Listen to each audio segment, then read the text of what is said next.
Can you get Scotch eggs? Well, we have the north of England, so together we could form the Scotch Egg Alliance. Anyway, the timer has been and gone, so let's get it underway then. It's Moray back this week, and I'm feeling quite in danger about the situation. I mean, our situation is already quite bad in a lot of ways. We did manage to annex Scotland, and you know what good that did for us? Not a whole lot of much, because only 3 of our provinces have any control whatsoever. I'm not even counting this laughable 2% control that I have to the south. We need to integrate approximately everything that we took over. That's a lot of provinces, each of them looking like it take about 20 years. So that doesn't look good for us. With only 2 council members, that's going to be a bit of a drag, but it must be done. I need a bit of a core to my country, otherwise my subjects are never going to take me seriously. And that's a big problem because Northumberland is bigger, stronger, richer, can field a bigger army, or you name it, they have me beaten. If nothing else, they actually have integration and control in their country, so they are quite the rebellious subject. I don't think they're actively rebelling right now, but the game hasn't had a tick to consider their economic strength, have they? Yeah, no, when that kicks in, we're going to be under Diplo capacity, as we always are. Made even worse by our baffling buffoon of a regent with only 8 Diplo. Diplo is the most important thing I can get right now because I need that diplomatic capacity. Come to think of it, how's old Randy Randolph doing for that? It's his best trait. You know what? I think we will assign you a diplomatic education in the hopes that you can actually squeeze as much of that out as possible. Happy estates are fine, but most of all I want that diplomatic capacity boosted up. Still be a few years before he comes of age though, so here's hoping that the nation lives long enough for that to be the case. We are a power, yeah, we're a 129th in the world power. Staggering, dizzying heights. So what's the current situation? What's the patch changed? The patch was pretty long, fixed a lot of things, but it didn't really fix any of the things I really care about. Slavery's still broken. You cannot convert or promote or really do anything useful with your slaves other than just pass them around and feed them into RGOs, but fortunately this is a rare case of not doing a slavery campaign, because I plan to do Granada, and that will be a slavery campaign. In fact, anywhere that I can, I plan to do slavery, because it's just so much gosh darned fun, even if they're kind of useless. There have been some rebalancing for units, so regulars, and by extension mercenaries, are devilishly strong right now. Which is maybe good, because my situation with levies is not so good. I could have sworn it wasn't this bad, though. Remember when I was able to get 4,000 people from Moray? I do. Now I can only get 400. That is grimmer than Grimsby, and this is all the estates loving me. So we might have to dip into our very deep pockets of gold that we punched out of the Continentals during our Independence War in order to afford mercenaries to beat off various threats. The various threats to us right now can be seen here. England hate me. France hate me. The entire eastern flank of France hate me. And whilst I am particularly loved by certain ex-allies of mine, they will not ally me, and they would keep breaking the alliance they had with me because of the threat of coalition. Now, where is that under? Yeah, there was a bug where coalition threat increased the chance of an alliance. Now it rightfully decreases it. Fortunately, it scales on the size of the threat. So, you know, who cares if Orkney or Bardi don't like me? But everybody cares if England, France, Normandy, Flanders don't like me. I don't think it should count subject at all, but the subject part is probably reducing this number. That was a nice fix. I sure wish they had applied that fix to request guarantee, which still treats every antagonistic threat as the same. Yeah, England on par with the Pale, on par with Carlat. Nobody's even heard of Carlat. They're insignificant compared to even Moray. And it sure would have been nice if they'd also fixed that for New Defensive League. Oh, they did. Okay, well, that's what I get for running my mouth. But yeah, guarantee is what I need to live and die on, and we're not getting any of that. We can actually confirm that. Hey, I would like a guarantee off of somebody. Nobody wants a Defensive League. Nobody wants to give me a guarantee. And nobody wants an alliance. Well, sucks to be Moray. Jake, have you thought about naming characters from the names list to make the character management more funny and interesting? I have not looked into the renaming of people. Can it even be done so easily? Ah, well, something to consider for the future. But yes, it is something I would like to rope into the game. It's just something I've looked into yet. Would be great to remind me of that when I'm not in the middle of streaming, JJ. Oh, sorry, that sounded very accusatory, but I did mean it like that. Right, so what in the world are we going to do? Well, I don't want to sound like Debbie Downer, but right now we need to batten the hatches and secure our country a bit. Regardless of the incredible cost of time and wasted opportunities, we need to integrate our country. I need to probably integrate the Isles, even though that's no doubt a net loss for me, because it's land that I'm going to have no control in. I need to rein in my more feisty subjects. I'd love to integrate Northumberland. God knows how long that'll take or how hard it would be. And if I get a chance, I would love to expand into Ireland, take over the lands that the English do not have dominion over just yet. And then that means in future wars, I mean, I'd love to just rip England out of England, but I fear the antagonism might be quite high. But I can't imagine anybody cares about what I do to the Irish. On top of that, I need to get on top of this antagonism problem. It's huge. How much with France? Rather a lot, and it's going down rather slowly. Thankfully, in this game, improving relations also reduces antagonism. So I'm going to do so with England and France. They're the two most important things to not coalition me. Both of them have a truce with me, do they not?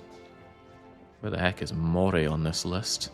I'm looking for the stars rather than the name. I do have a truce with England, right? Ah, here we go. Oh, that is not much of a truce. It's up this year. Well, here's hoping that France and England draw each other into more 100 Years' War malarkey so that England don't come and have a go with me. But yes, let's improve relations with England. Let's improve relations with France, which I can't do. Why not? I must have recently sold land to France or something. There are also these other people, but unless they can get access to me, I don't particularly care. Holland could join.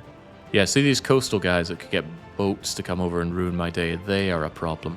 So maybe I should focus down Holland and Brabant. I'm going to start with Holland because they have a much bigger coastline. I don't like how much this is costing me in diplomats, but was I ever going to like that? I'm unsure.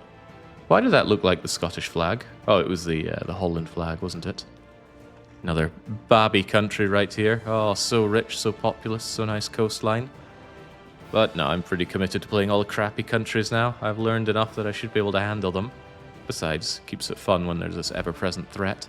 Do I need to sort out anything inside my country? I think I'd want to wait until the monthly tick to see what I need to look at. I found something very interesting. And by interesting, I mean harrowing.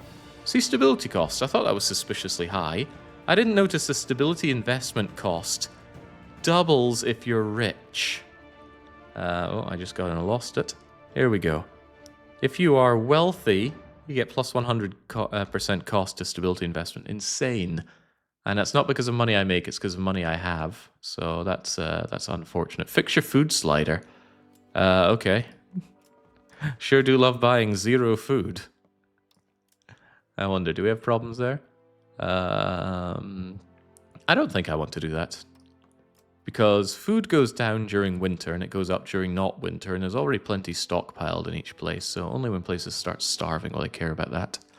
I'm glad they added it though, because I was really annoyed by provinces always wanting to fill up to maximum stockpile of food. It makes the stockpile completely useless if they just always buy to maximum, but now they don't and life is good. Pays to be poor in this game, doesn't it just? I plan to move my capital down to not Dundee, God no, Edinburgh. Once the integration is done, should be a much better location. Unlike most other places in Scotland, period, it's a natural harbour, not that we have any naval capacity to spread control through, but it's also where the population is.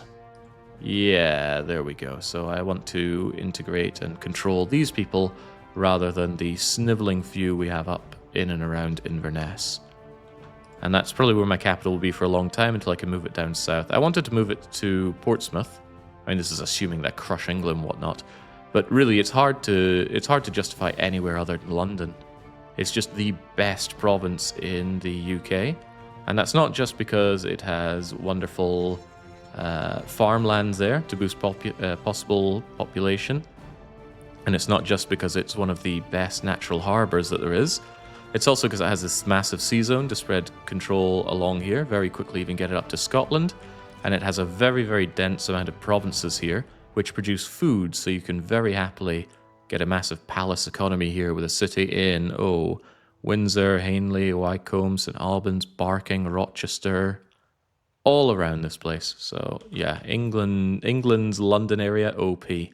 But this won't be a London like we know and despise today. It's going to be a London full of Highlanders. Reverse cottagers. It's going to be even worse. Any chance to take advantage of a river to exert more control from the capital? That's not a bad idea. There are a few problems, though. One is the horrible hilly terrain up north, and the second are, where are all the rivers? I mean, really, where are they? I could really do with a rivers map mode. I swear I've seen somebody with a rivers map mode. Maybe they modded it in somehow. But I don't actually know how you're meant to see rivers in this game. There is a rivers map mode, I'm told. Really? Now, where would that be under? Would it be under geopolitics or geography? Control 0. It's secret. You are surely joking. Okay, well, at least it wasn't. You need to add a hotkey in the options for river map mode. Well, ain't that the darndest thing? Probably controls? No, it's input bindings. I keep thinking this is a search bar for bindings, but no, that would be too useful.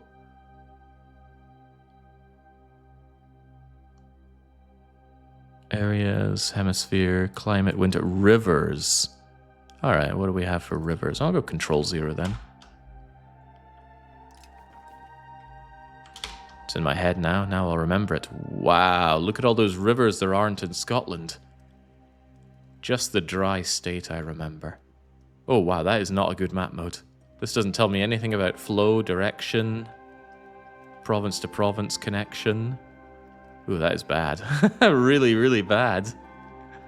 At least I can see that one river that kind of saves you his golden hoard leading from Sarai down to Astrakhan. Ooh. There was river arrows right below it in the setting. Oh, we're all learning so much today, aren't we? Bring me back down to river arrows. All right, here's control 1, I guess. Huh? I must have clicked away from that. All right, control 1. Why, that's completely useless. Where are my river arrows? Oh, no, I don't see anything. Ah, but this is control number pad 1. Well, I sure as sugar don't see anything with that one.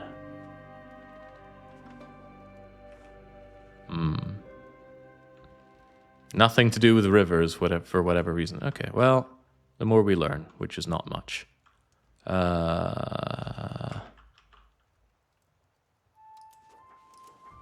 Trying to remember the map modes here for half a moment. Yeah, there we go. Okay, never mind that. It doesn't change my decision to move the capital over to Edinburgh when I can. But yes, batten down the hatches and try to live. However, there is something I would like to do. Since it's a while before I can integrate Northumberland or the Isles, I'm going to do something incredibly risky, I think. I am going to... Let's start with the Isles here. The Isles are actually Norse Gaelic. So the lands that I get off of them are going to be Norse Gael. And we actually don't particularly like the Norse Gaels. They have patriots wanting to rise up after I made a scapegoat out of them for the Black Death. So I'm actually going to... And let's check their feelings towards me before I do this. Yeah, they're happy in it. Whoa, why is Northumberland so happy? Liberty desire from events. Huh. Well, that's interesting. What event made them so incredibly happy? I don't know, but maybe I can take advantage of this. What is it right now? 20, 40, 80, 120, 150, minus 20. All right. We'll wait until the Lordship of the Isles gets this for a bit, but I want to enforce my culture on them. Boom. Great use for subjects. Spread your culture and your religion if you can. Yeah, they hate my guts, but it's not like they're really bringing anything to anything right now. It could be that they rise up against me, but the funny thing is I have never seen vassals rise up in this game. Not once. Not under my command, not under France. See, when France had almost all of their subjects hating them, they never did anything about it. I wonder if the AI is broken and can't form independence leagues. which would be more than a little sad. You're creating a casus belli on man. That actually could be useful. Not that I particularly care about man. Do they have Manx as a culture? No, they got Norse Gael. Yeah, maybe I could get that for the Isles. The Isles integrates man. I think man is a one province or one... oh, it's part of the Inner Hebrides area. Okay. So maybe if you get a casus belli on man, I'll be... Oh, man don't like me. Man really don't like me. Are they part of the coalition against... Yeah, that's exactly it. Well, my list of problems grows, doesn't it? Oh well, what can a man do? What a man can do is desperately try to get some manpower and have a real standing army, because I'm going to need one of those, but rather than just relying on mercenaries the whole time. Possible rivals I could have. England's already my rival. I certainly don't want to rival France. Wales. Yeah, why not Wales? There we go. Happy days. Do I have anything else to consider before we unpause? Unused trade capacity. We are not trading, especially not in this patch. Trade is just bad. Unless you're really well tuned for trading with good trade power, good crown power, very profitable trades, and good trade efficiency, then just don't trade, man. It's bad. Screw the pops and their needs. Low food, non-integrated, targeted coalition. Yeah, we have a lot of problems. I'm aware of these problems, but let's carry on regardless. Still need to improve my relation with France, because the last thing I want is for them to join the coalition against me. Because it would take forever to get them out, and they'd be a huge ever-present threat to my little subjects down here. And let's not forget, I actually want to sell that final province. I'm going to do so when France has a lot of money. How much money? I don't know, but I want more than 500 for it. I'm sure I could sell it for thousands, but France having thousands seems like a difficult state of affair to get to. When can I... Oh, I don't have any diplomats. Okay, well, we need to fix that part as well.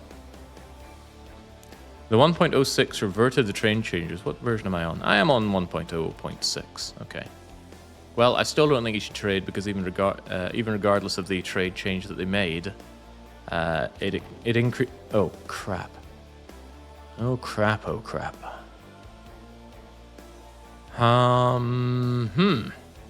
Well, I was hoping to just batten down the hatches. Chester decided to fight me. Oh, for God's sake. See when I have something set to pop up and pause. Please don't unpause the game when I get rid of it. The pause settings in this are different from the other Paradox games, and it's ever so irksome. So when you say war... Ah, yes. Right, well, I suppose I should be grateful. I suppose... Because England and France are not part of this coalition, and if England were part of it, I'd already be dead. Fortunately, that truce is still around for a wee while. And I really need to get that antagonism down. Okay, well, Chester is part... Hey, Man is part of it. Ooh, yeah, but boats and things. These are Hearts of Iron 4 poise settings. Aggravating UX is a design requirement at Paradox. Yeah, there's no way they're not aware of it, though, right? Right, what's a man to do in this kind of situation? Boats. I think boats are the key here, because, yeah, Holland's not in this, right? Absolutely not. But Brabant is... Okay, that gives me what could be considered a cunning plan. Navies. Mercenary navies. There are no available... No, they're here. Right, how many are we dealing with? Brabant have a staggering 2 boats, but that would be enough to bring troops over. Now, I could slaughter the troops when they get here, but that would tax my nation a bit. I do not want to raise levies if I can afford not to. And even more mercenaries on land would be quite the cost, and they would die out. However, boat mercenaries, I want the cheapest, crummiest admiral you've got, but with the most boats I can get. Yeah, these people ain't so bad, are they? I guess in the end, what I really want is naval damage done, although Navy Initiative is good as well. Maybe I can get Mr. von Munster? Oh, he does not have a lot of boats to spare me. Captain Christian does, however. Let's say I get 5 or 6 boats. Should err on the side of caution and get 6 of them for 2 years. Yeah, that one costs too much, like 250 of my 4,000 doubloons. I mean, I could cheapen out a bit, but if it fails, then I'm in for a very bad time. They're cogs, not galleys. I think at this early stage, a cog is just fine. Does anybody have not cogs? Yeah, it looks like there is nothing available but cogs. Ah, come on. Outnumbering them with cogs will be fine, but I'll err on the side of caution and get 6 of them. Wait, Christian's not very good at the Diplo side. You, on the other hand, are significantly better, but you're worse than the military cut. Is there any admiral who's not completely crap, but doesn't cost me an arm and a leg? It would seem like the answer is no. Can you kick out the general and bring in your own dude? That's what I'd be wondering. All right, Christian, let's bring you in. 6-year boats for 2 years, please. And if all goes well, maybe I can even invade Man. Maybe I could invade Man early. Alright, bring it on. I don't like spending all this money, but I don't like dying either. Right, situation. You'd be sailing from here to here or around to here. I think boats are really fast, so I should be able to react either way. Let's have them over in Newcastle. Sure. God, I don't like spending all this money. The game must know how expensive they are, because they say, we can clearly afford it. Mercs are pricey. Now, Scotland would never normally be able to afford that. Well, Scotland could, but Moray certainly couldn't. Thank goodness for French money. Okay, so. You're part of this. Alright, maybe, just maybe, my subject, who I'm now very glad I didn't enforce culture on, can come down and kick your arse. But maybe my mercenaries could make mincemeat out of you. Maybe. The man can dream. Let's head on down to assist anyway. Let's get rid of that alert trying to tell me to form Alba. How much land do you have to sell to the French? I've got 1 more province, but I have 2 subjects here, and I don't like having those subjects. I think they're a liability, because France is going to want that land. Okay, the coalition continues to join, but I doubt they can join the existing war. Unlike that guarantee that France gave to Scotland. I will guarantee to defend you if you're declared war upon. But you're already in a war. I'm going to bring myself in anyway. Also, we had break treaties, but I can still do the guarantee. I am miffed at that. France joining in that bloody war. How did I pay them off again? Can I remember? It'd be an interesting thing to see how regulars work against levies like this. Oh, God, the Manx Navy is on the move. Does that mean they're going to invade me? I don't think there are actually any troops on there. And I sincerely doubt Man can bring much in the way of an army. Oh, look at him go. Blessed be Northumberland. I'll take this province. Let's see if you want to join me for a good old-fashioned Chester beatdown. Oh, hello. Jesus, you got your navy up here faster than I even got my mercenaries. Okay, I'm going to need my mercenaries approximately now. Now. Okay, there we go. Whew. Please stop moving. Please stop moving, tiny little Brabantian men. They'll be here on the 3rd of March. Good lord. And those are regulars. That's a problem. A problem for them because they're about to sink to the bottom of the seas. Good thing you get all of your morale when these guys spawn. What are you bringing anyway? You're bringing a regular cog of some description. It's a transport, so hopefully I'll get you killed. Walking on water, how do they do it? Yeah, followers of Jesus Christ, be praised. Alright, how's this going to work out for us? I'm hoping very well. It's really sad that we don't hear the sounds. Hey, where are the sound effects anyway? Probably under audio if I had to guess. Is it a map noise?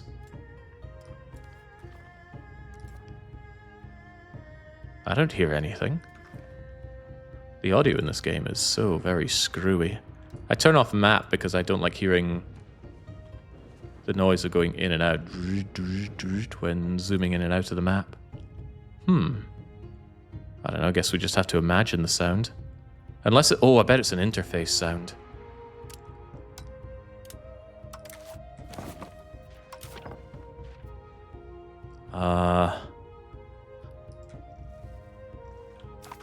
We have to use our imagination, it seems.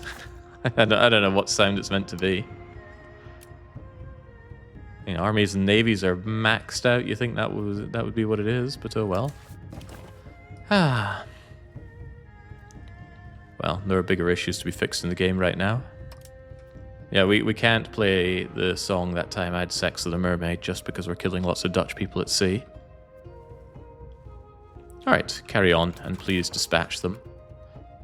What's the paradox game where units can still disembark when their navy is getting rafted like this? It's Hoy, right, isn't it? Hearts of Iron.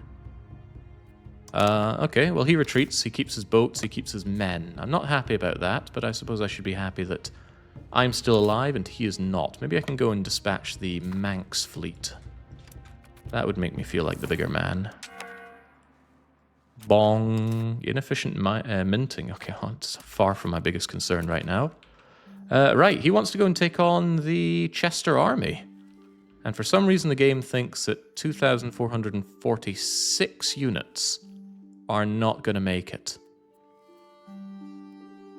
Why? The terrain is to their benefit, the commander isn't very good. Alright, well, I'll tell you what, I will help you out. Because your levies are... Actually, the more your levies die, the less uppity you get. But I may need those levies to survive with later on. I'll help you with this. Okay, well... was there ever any doubt? It seems like man knew that I was coming and put their navy away. Alright then, get back to Newcastle for now. They're re-raising their levies. It's one of the really annoying things about fighting a foe. If you stack wipe their levies, they just re-raise them. What the hell is France doing here? Trapped the French army on the Isles so long ago, and they've just been completely unable to get off.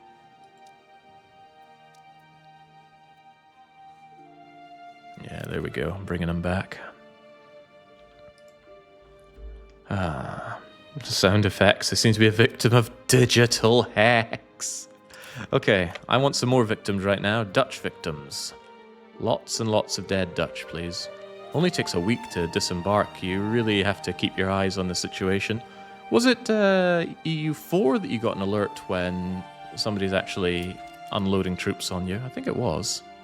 I'll choose to believe that it was, but they still only have that one unit. Oh, yeah, there we go. Looks like you don't steal ships in this one. Or maybe you do. Maybe if you're better than I am, you can. Alright, I can't imagine I have long left on this contract, so I might as well go and suicide them into the Chester army and put them down for good. Now, hold on, this is a coalition war. That is not something I know much about in this game. For some reason I managed to avoid them entirely in my Golden Horde game. So I assume... Oh, good lord, I'm glad they can't actually mobilize that against me. I'm assuming it's akin to EU4, where it's more difficult to make peace. Well, at least they don't have, like, -30 due to it being a coalition war. Can I separate peace people? You cannot negotiate a separate peace in a coalition war. Yeah. That is a bit of a shame, because it means when you win a coalition war, it doesn't feel all that rewarding. Although... Look at that, I could vassalize any of them. It's really expensive, though. Some of them just cannot be done. For 75 war score, I can dissolve the coalition. Disallow members to form one for the next 15 years. At the cost of no antagonist. 15 years is a good long time to not have to worry about a coalition from all of these people. Is that worth pursuing? Maybe, but maybe not. See, the only ones that matter are the northern ones. Oh, that reminds me, I actually got my diplomat back. So it's time to improve those relations with France, keep them off my back. I really don't want France to coalition me. Yeah, how many of these coalition members do we really care about? Just the northern coastal ones. So we make sure that Moray, Holland don't hate us. Make sure that Frisia, Lord Frieza doesn't hate us. Maybe consider Brema. Nah, they're going to fall out soon enough. And then just make sure that France and England do not combine forces against me, and we're fine. I don't think disassembling this coalition is worth it. Especially not for 75 war score. That's insane. However, what could I do to Chester? Weren't Chester and England like, tied together a bit? Yeah, they had a Plantagenet. They have the same Plantagenet. Hold on. Ah. Right, so if I don't deal with Chester now, I'm always going to have to deal with England as a consequence of Chester. Full annex Chester, you say? I don't know how easily I can get 100% war score in this. How much do the Continentals hate me for this? Just like 1 year of antagonism with them. It's a lot more than a year of antagonism with the likes of England. Somehow it's extra in France. I wonder if I get a reduction of this because it's a defensive war. It would seem not. In fact, I'm pretty sure things like this increase the amount of antagonism I get. Oh, life for little Mori is just unfair. Could be useful if your antagonism is too high to dissolve quickly for a truce. Yeah, because truces are rather short in this game compared to current EU4. Alright, well, let's see if I can 100% Chester and just eliminate them. I can't make use of that land, but it's land that England won't be able to make use of. I could do without another subject, so taking Chester and kicking them out might be a good idea. This land's partially Welsh, and it does have a Welsh core on it. That's not a Wales Welsh core, though. Who the heck are you? The Principality of Gwynedd.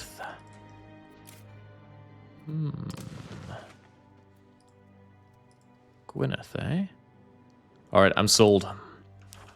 If I can, I will pop out Gwynedd as a subject, and that at least gives me some claims over northern Wales, because I need to ease up on the antagonism of my expansion for a little bit. And if I can grab Man for the Isles as well, that's all the better. Oh wow, that was a curb stomp. Goodbye, Chester. Good job, mercenaries. I might be using a lot of that money to defend my nation, but I think that's a-okay. Some people were saying, why don't you just invest that money into your economy? And this is why. What economy? I could invest a little bit in Inverness, but I plan to move my capital away, and the control will not repropagate up to Inverness. There are too many mountains in the way. So, no. And anything I do down here wouldn't affect me anytime soon. It would only really affect me once I move my capital, which is in 12 years, if all goes to plan. So no, I don't think it would be a great investment. Good lord, are you going to do anything, Chester? Not Chester, Northumbria. I'd love to play a bit faster, but I need to keep my eyes for any Dutch invasion that's going on. Oh, he does do something. Good job. Back to Dun Eden for me. I wonder if bringing all the... Hold on. Can you actually split this up? Actions... And then just a single one should do. I mean, how much capacity do you need? 400.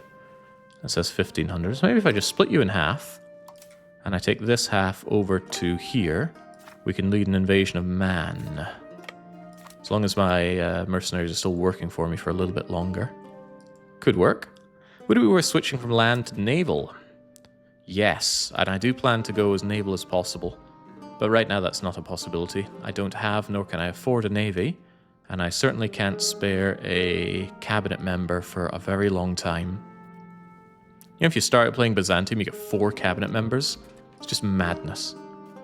The power of flavor, because flavor inherently means power. Alright, let's embark.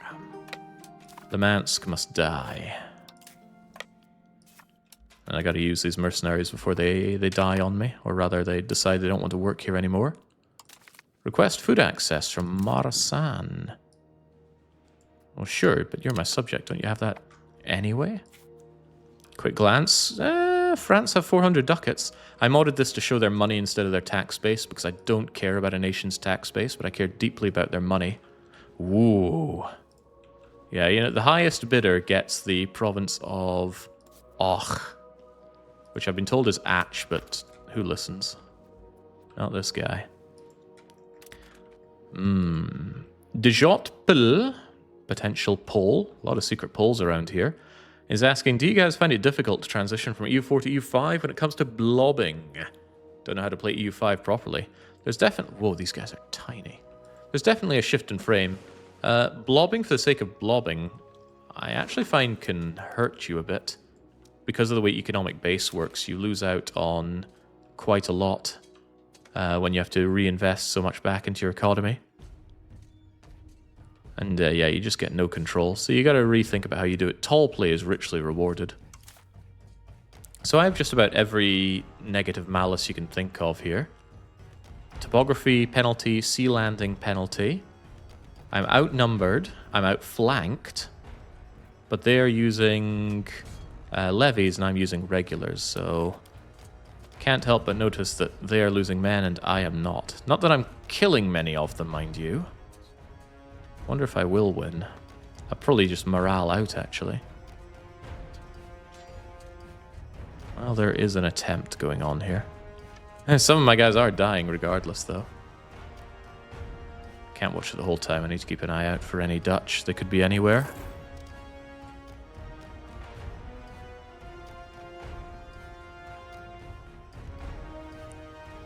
Man, regulars overpowered. Bob tripped over his own sword. And more likely than you might think. Yeah, I'm slowly cleaving them down. Emphasis on slowly. We might run out of morale. You know, people get a bit saddened because their fancy armor's getting rusted and all that peasant blood. I mean, how much of an army could you really muster in man anyway? But chopping them off is one fewer coalition problem, although it will create new coalition problems by taking the land. I don't know, maybe the game has some kind of issue where, hey, we won, great, and they ran away to nowhere, so we can take this as long as the mercenaries will still work for me. Also, that will probably force their boat out, and might as well farm a bit more by killing that boat. Is he warring again? Is who warring again? I'm not warring, right? I was declared upon. Ooh, wow. How did we get 100% there? Ah, war exhaustion. How did he get war exhaustion? I have tried and failed to get war exhaustion in this game. You just don't seem to get it. Okay, well, if I take this, I should be able to get the peace that I so desire. I overpaid for these boats, then. Too many and for too long. Well, while we're here, let's at least scrape a tiny amount of prestige back in attempting to destroy the Manx fleet. Is it beneficial to destroy this fleet? No, it can't be. It can't be non-beneficial, right? It's not like I'm making them a subject here. It said they didn't lose anybody there, but I don't know about that. So, 100% war score. I may as well transfer this occupation to Lordship of the Isles. Right.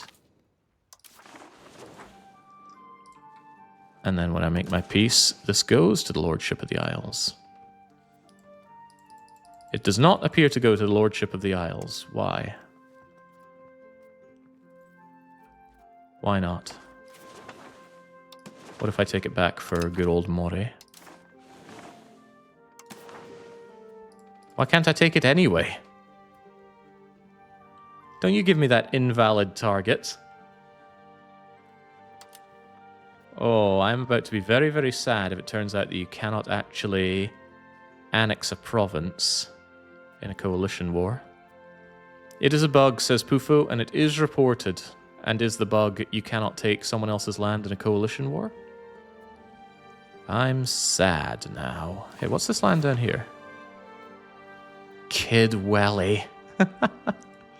Irreverent Wellington?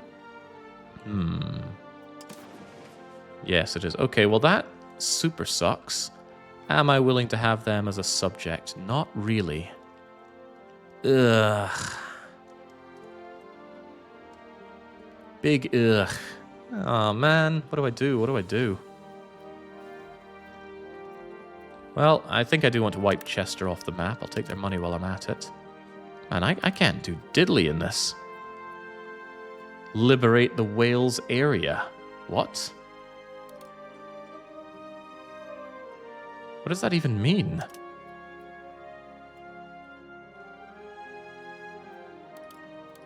Liberate the Wales area. What? Chester have no subjects. What the hell is Liberate Wales? Well, it's not even Wales, it's the Welsh area. Gwynedd will be released, I suppose, but that's a separate peace treaty altogether.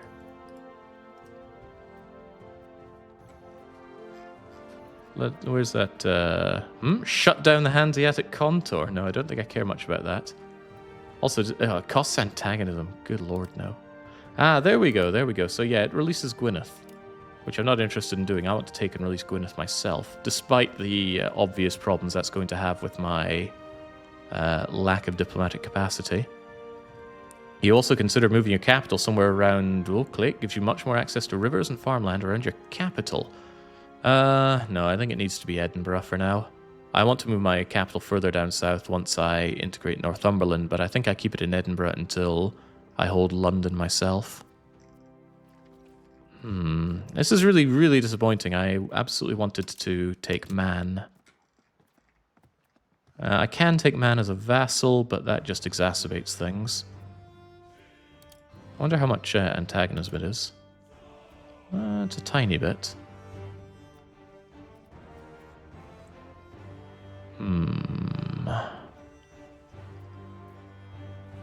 Boy, I am saddened here. Do I take Man as a subject?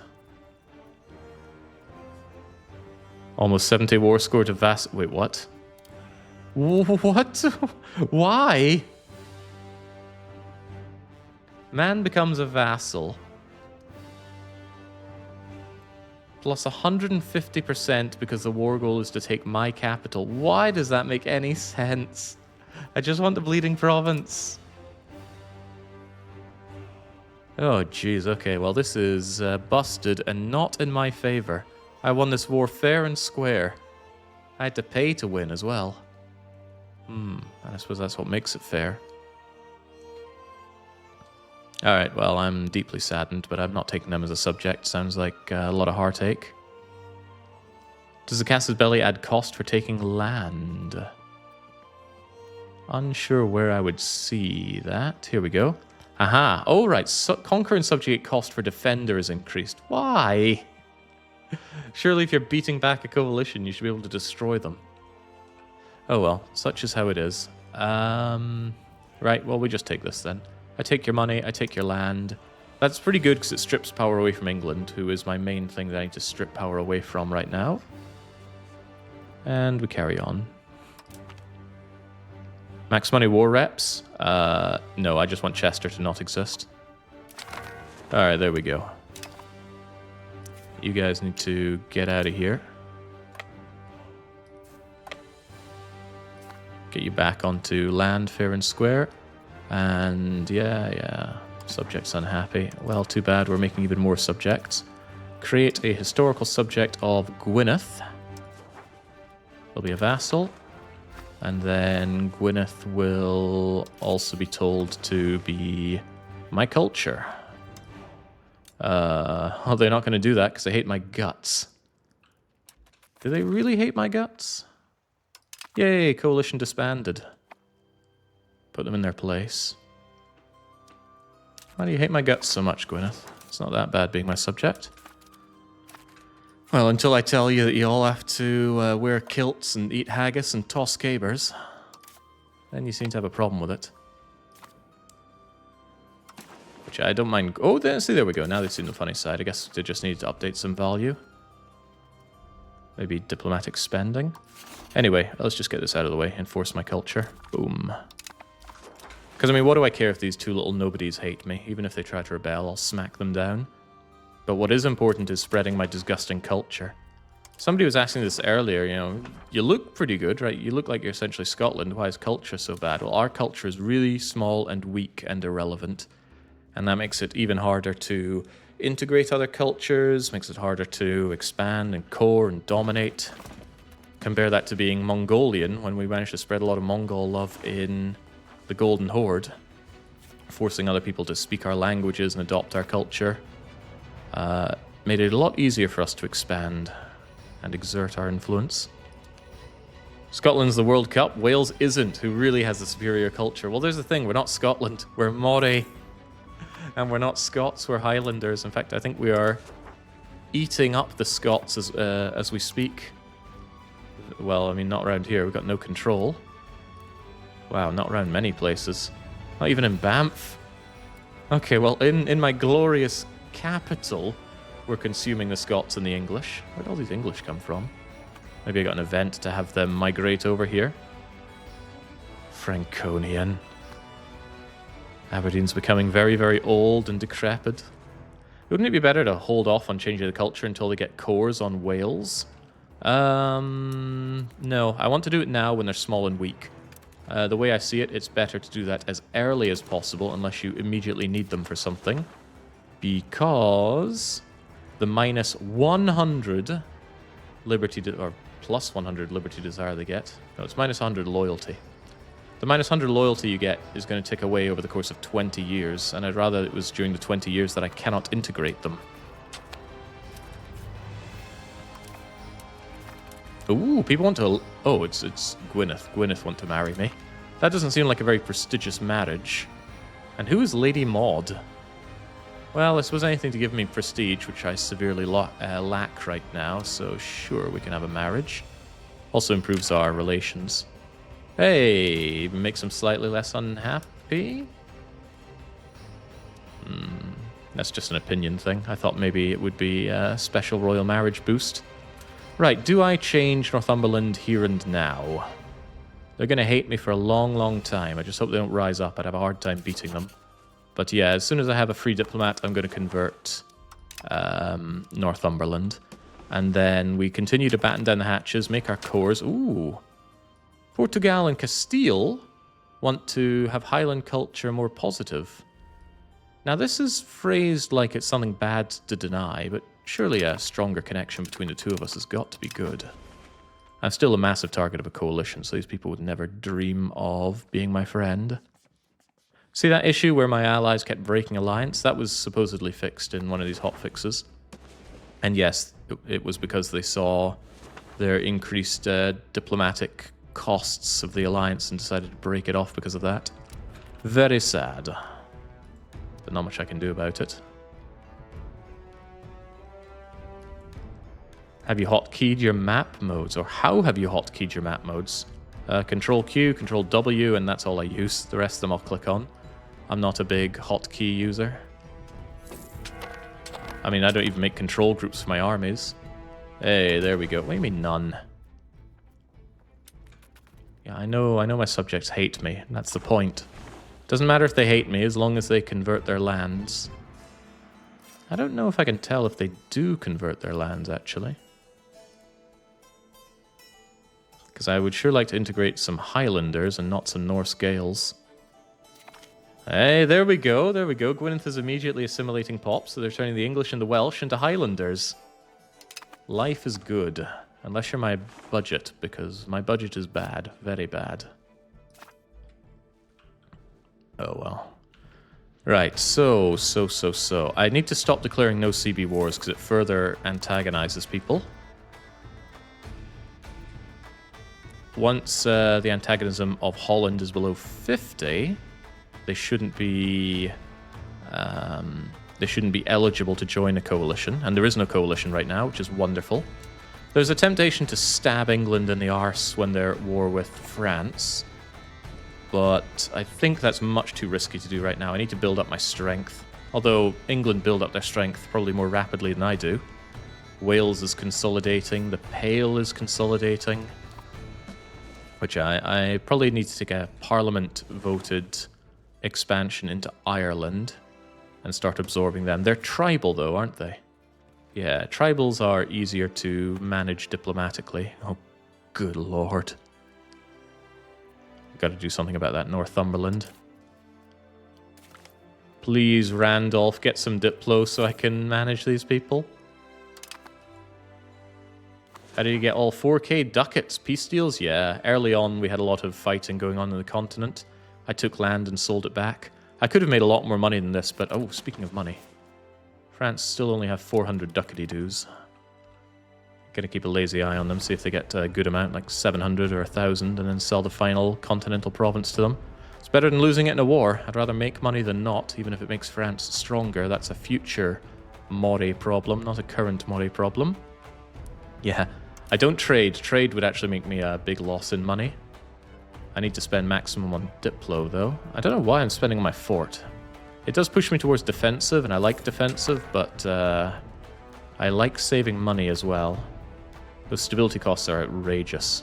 But I do want high stability so I can start revoking nobility... what are they called? Privileges. Yeah, we could join international No, I think we've had it with the international coalitions. What's that? Clan William? What is the Clan William independence movement? And don't tell me it's my subject. The Earldom of Clan William and the Earldom of Desmond. Are they trying to rise up against the Pale?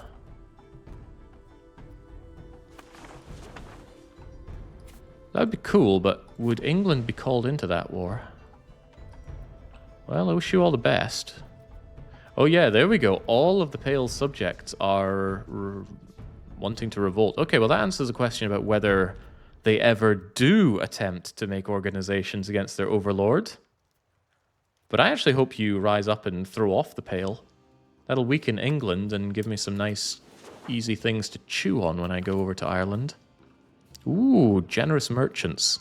Unfortunately, because our income is so pathetically low, events that give me money are pathetically low. But that also means events that cost me money, which I do think outnumber those, don't cost me much. So this is a great way to spend 7 ducats on 15 prestige, a button that I would hammer constantly if given the opportunity to. Also, a 76 skill artist. That is insane. How did a Highlander ever become so artistic? Maybe there's a misspelling and there shouldn't be an R in that word, but okay, yeah, sure. Honor my family. Good art will boost up the cultural power of the Highlands.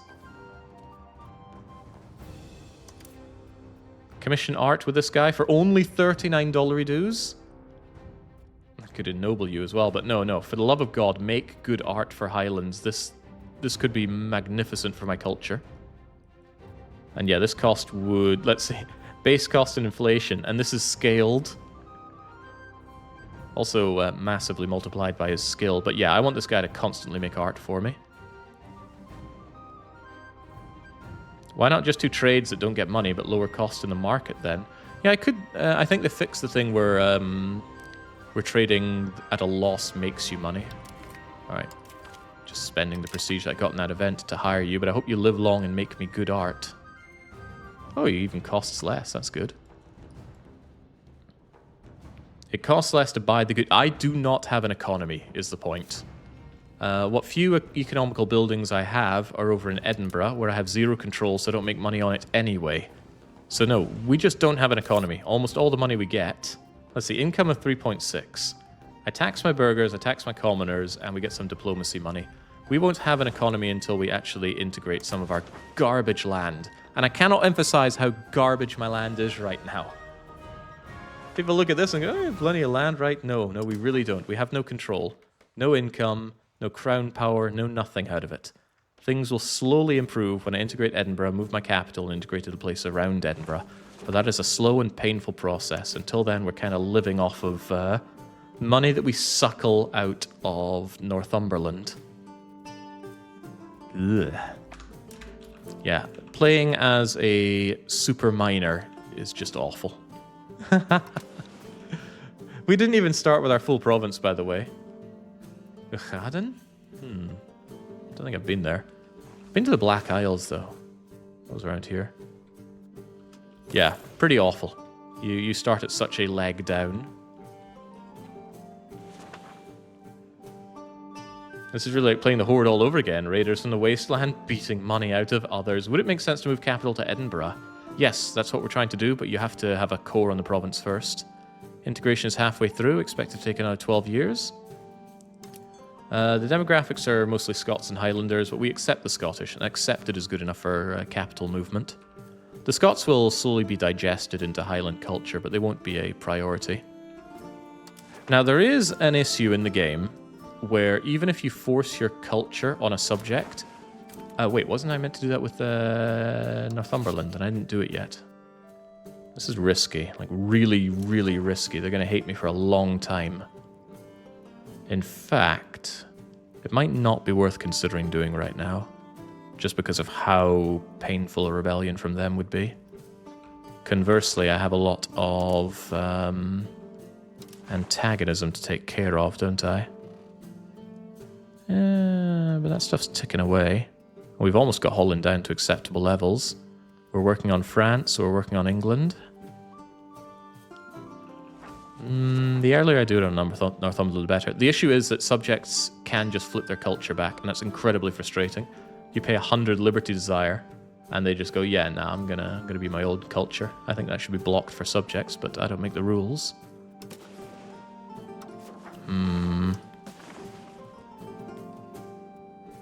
Tell you what I'm curious about. See that international organization? Did anybody join you? No. Is there an opinion map mode?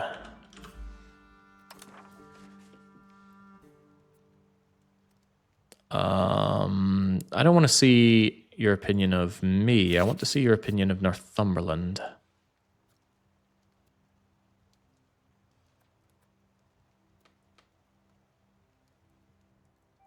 Is this between Northumberland and France? Or is this between... This is between me and Northumberland. Okay, okay. Well, that made me worried. I want to see between Northumberland and France, though. Is that it?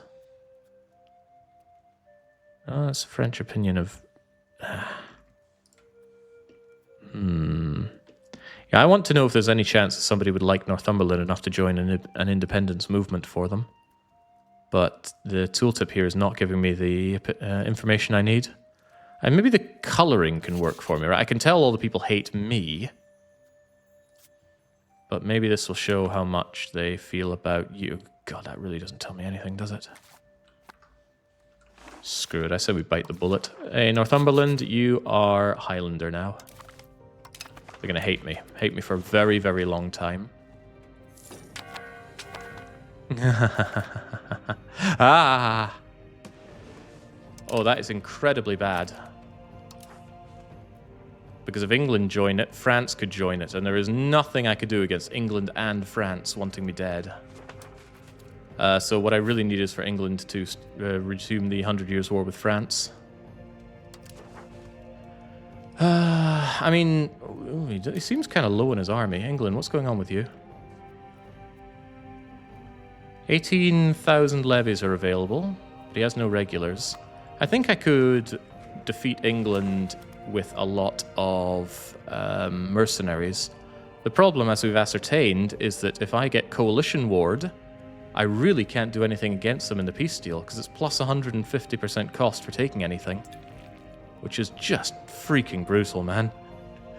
All I can really do is dissolve the coalition for 15 years. Yeah, well, they're still stronger, and they'll savage all my money away from me. Also, speaking of lack of money, Northumberland don't want to pay me money anymore because I did nasty to them. I'm paying for all these bleeding cathedrals, by the way. How do I just not have my cathedrals? Yeah, there we go. Cathedrals all closed. I can't be spending that kind of money. Sergeantry I do need, and in fact sergeantry could now make me one whole armoured horseman.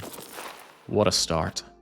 The sergeantry will move down to Edinburgh when possible, but for now I just need some army available so I can actually fight. Anything else to consider?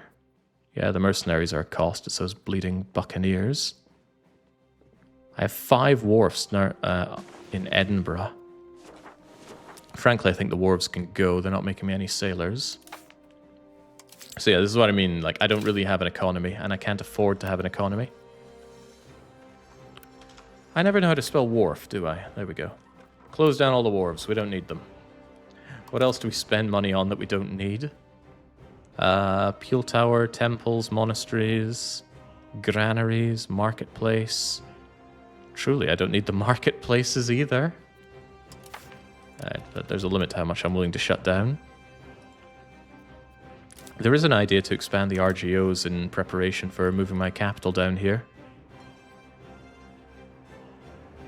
But there are already loads of peasants to work down here, so I don't think it's a big deal. Why is this not even fully operational? Oh, because it's not peasants, it's labourers, right? Yeah, and that requires pop promotion. I could consider the goods that are worth money. Wool is actually a really nice trade good because it's food and a reasonably valuable trade good. Could certainly actually get a good wool economy going, as historically we had in Scotland. But I don't know, just the idea of spending the money when I could end up in a disastrous war where I need all that money for mercenaries seems like a poor idea currently. If things go well, and I don't have to worry about such things, then great. But until that moment, we really do need to batten down the hatches. England joining the coalition is such a bummer for me. It was expected. I mean, I ripped Northern England off of them.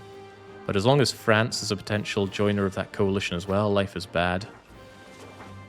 You know, it would be really nice if people intervened in wars on my side rather than against me.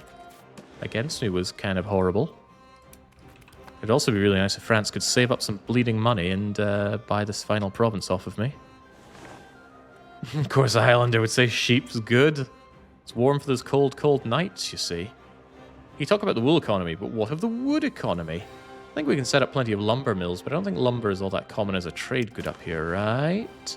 There's some lumber up in... that's Banff, right? Well, it doesn't say so, but I'm certain that's Banff. Lumber in Banff. And that's it? Huh. Wow. All these trees and not a lot of lumber. There's a bit of lumber if you go near the Welsh border, and that's your lot. Oh, crap. So what was I just talking about with regards to coalition war? Please tell me it's not actual coalition. It's coalition war. Okay, that is really, really, really bad. Like, exceptionally bad.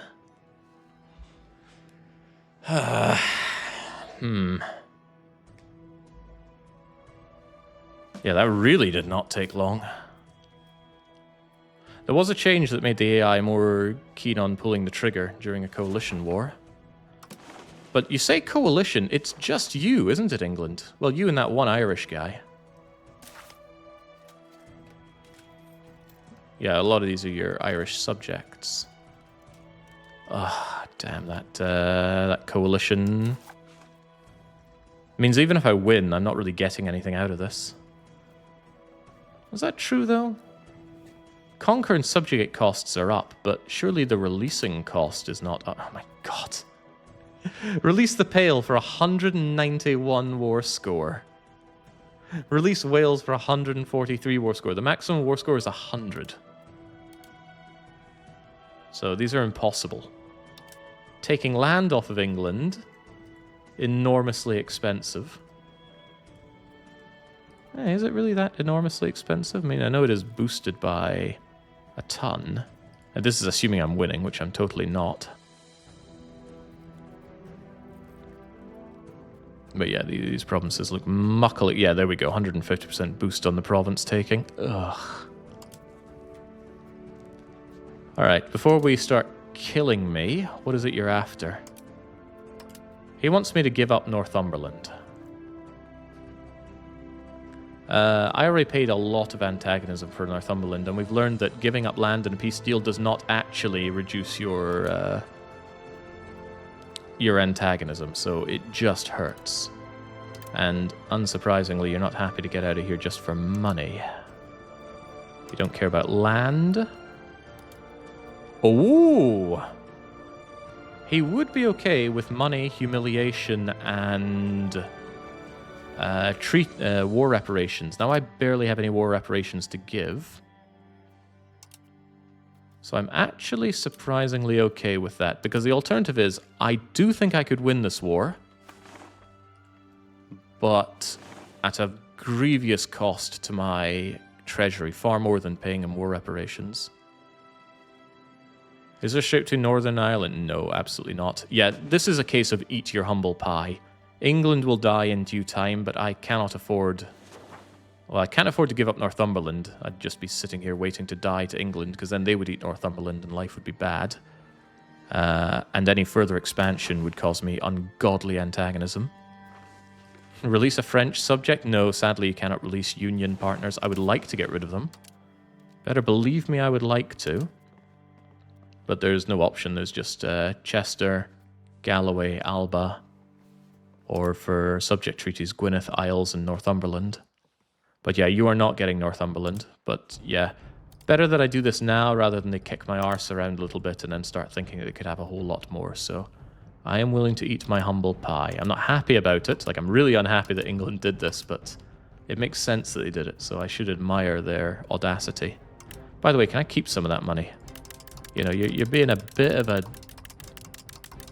a nasty, nasty doo-doo head here, England. Well, at best, I can save myself like a ducat. But yeah, I'm willing to eat humble pie to try and hold on to myself for a little bit longer. Alright, there you go. I lose a ton of prestige, but that's okay. Prestige cannot go negative to my knowledge. Dong. Yeah, look at that. Not a touch on the existing antagonism. Well, let's hope we can get France out of this before they get any funny ideas. And how long is that truce I now have with the perfidious Englishman? Yeah, not the first person to hover over Normandy thinking it's England, right? 63, we've got 5 years of that, so they'll probably come knocking for their money again. So look at that, they're taking 0.18 of my ducats. No, I can't afford this. I can only hold out for 1,000 months. I'll be dead by then. It's okay. Northumberland will eventually forgive me and they'll start paying me subject taxes again. But the important thing here is to try and switch Northumberland over to Highlander. It's not a huge deal, truth be told, because when you integrate a subject, you get cores regardless of what their cultural land was. But if it's already Highlander, that's going to save me a lot of time culturally enriching them. And the goal of this campaign is to spread my disgusting culture, so we're still going to be pursuing that idea. Yeah, England hate my guts so much. Hey, man. Well, would you look at that? We actually have a claim on your province, but because of the truce that we got in that accursed coalition war, I cannot actually use it for a while. We wouldn't happen to have any other useful claims on other land, would we? This is where being able to see your subject claims would be so, so useful. As far as I'm aware, they only make claims on land that they have cores on. Is that right? I got cores on my land. And yeah, that also gave me a truce with Wales, although of course England would jump on that in a heartbeat. Basically, life is bad. I can't secure alliances because of all the antagonism. Everybody wants to kill me because of all the antagonism, and just because I wanted to fight for my freedom. Right, all I wanted was to be free of Scottish yoke. Now, in order to be free, I obviously had to full annex them, but everybody had such a problem with Scotland no longer existing. Yeah, all the way down to the southern here. It might be that taking all this French land has kicked me in the teeth because of this, but I maintain that the money is worth it. Ooh, 500 potential out of France. 500 is nice. Income 97. I don't know what their expenses are, though. Probably quite high. I shudder at the thought of 70 million Frenchmen walking around in kilts. Well, that's just the thing that we don't like telling anybody. We actually stole the kilt from the French. You know, it was old and busted fashion to them, but we just made it everything for us. Do you share Scotland's unique advantage? No. Moray has 0 unique content, 0 unique events, 0 unique flavour. No advances, no nothing. And Scotland get loads of incredibly powerful advances. We could become Scotland, but I don't want to rip the soul out of being Moray. So we got to do this the hard way, and it is hard. Frankly, we've achieved an ungodly amount in 20 years. Because, you know, what do you expect 8,000 inebriated folk from Inverness to be able to accomplish? Oh, but we had a little bit of help from Elgin. And this place that even I don't know about is just Grampian Mountains to me. Wasn't actually aware of anybody lived there. A long time since I've seen the Grampian Mountains.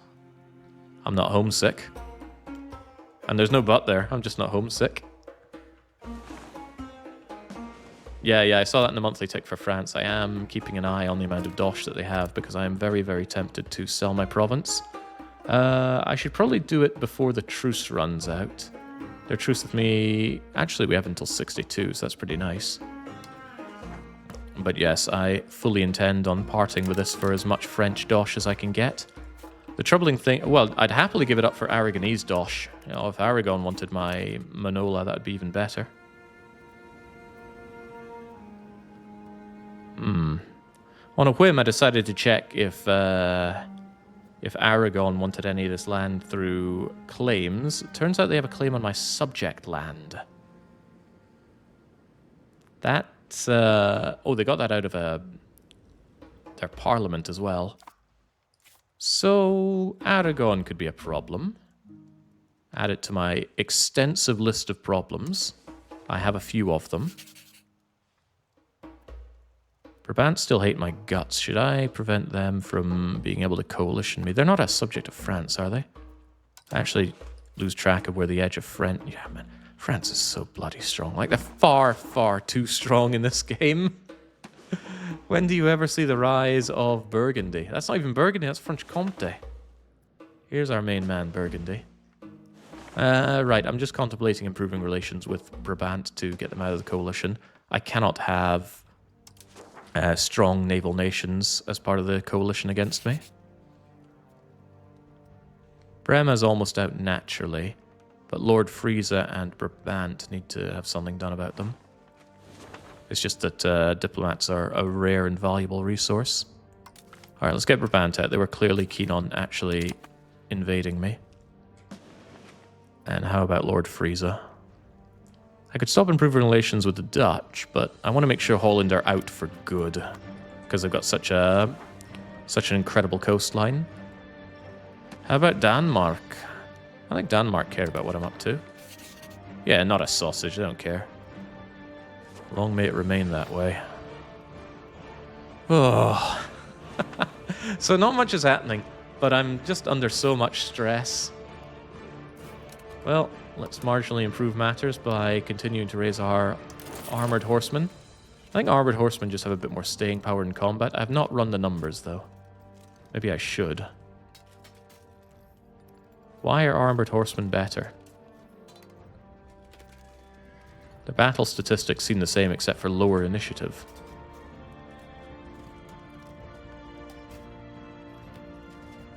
So why are they better? They even cost more materials. They don't have those 2 debuffs that you see. They don't take more morale damage, they don't take more strength damage. Maybe that's better for not having the levies kick their teeth in. But yeah, I want these guys on the flanks to destroy enemy levies if they can. No need to run the numbers, it all changes tomorrow. Oh, joy of joys. I'm already walking on eggshells here, and we know that the situation will change further. Wonderful. Oh well. Nobody said life was fair. In fact, I'm pretty sure they said quite the opposite. Boy, that French antagonism really is something. Well, as long as we don't have a new coalition popping up, all should be relatively well. Even if I get these cores, it doesn't change much until I move my capital. The mountains here just are such an insulator against control. And of course we can't spare our precious cabinet members to increase anything other than integration. Yeah, life is bad, but we expected life to be bad. You don't pick up a minor nation like this and think life will be good. There is the idea, and it's a good idea, that you should expand through vassals. But as we've discovered, you need some core in order to use vassals like that. Otherwise, they absolutely crush your diplomatic capacity. And mine is busy being crushed. For hundreds of years there have been rumours of a great beast. Peasants, nobles, and even St. Columba himself were looking for Loch Ness. Some sightings have been happening. Ooh. Encourage the rumours and make a profit. Away with this foolish mire. I like innovative. Yeah, I like innovative a lot, and I certainly don't like losing 7 stability over 2.5 stability. Yeah, foolish nonsense. You know, the moment everybody carried a camera around in their pocket, all these sightings of Nessie and UFOs and Bigfoot just poof, away they went. And maybe we could recruit Nessie cavalry. Don't tempt me with a good time. Why am I paying for my army? Why am I paying for my forts? Oh, right, it's that English war. Stop paying money. I don't have money. I don't have an economy. Armagnac have once again done a casus belli on me. The French keep spending their money. Maybe I need to give up the province for 600 or so dollary dues. Life is bad.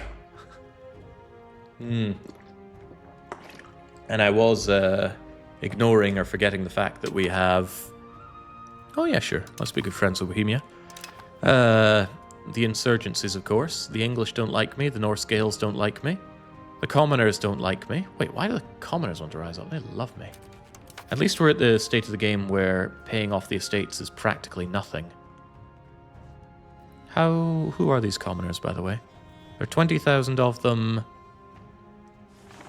They're Scots, but Scots like me. What's your problem? Oh, right, the conquered Scots don't like me. That is a problem, but also not a problem. We'll let them be for now. Bribery would actually be able to get them out, actually.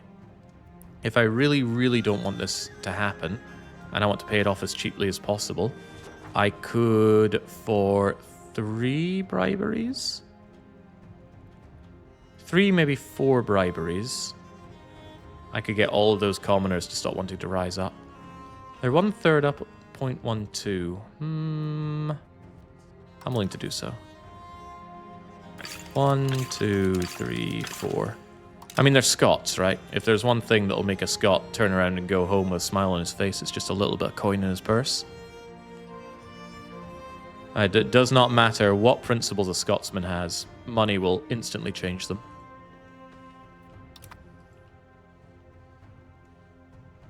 That's why the saying comes from bought and sold for English gold. That's Scottish loyalty. Yeah, go away. Pesky reminders for Acronymus. Come now, it's almost been 4 years. 4 years of admiring your beautiful taste in games. Alright, great. The mercenaries are out, so I'm going to stop paying money for them. The Norwegians want to rise up. Interesting. Very interesting. Wait, I thought that was here. Tell me more about them. That's the Norse Gael. What was I looking at? Norwegians. Wait, where are you? It says you're in 0 locations. Strath Erian. Sorry, my Gaelic isn't up to scratch these days. Run that by me again.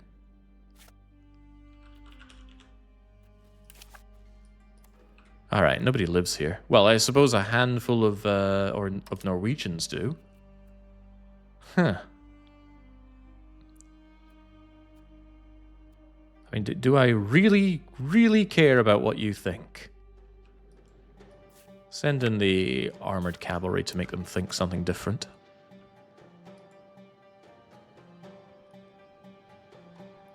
Yeah, 17 guys, and they're my second largest revolt risk. There we go. That might take care of them. How do you feel with the army by your side? Wrong place. Friendly armies in province. Suddenly they're changing their tune a little bit. Just a little bit. Maybe at the turn of the month they'll go away. How about the Gascons? They're just down in Och, aren't they? Aye, they are. Oh my god, stop spending your money, France. I need that money. I should have jumped on them when they had 650, but I got greedy.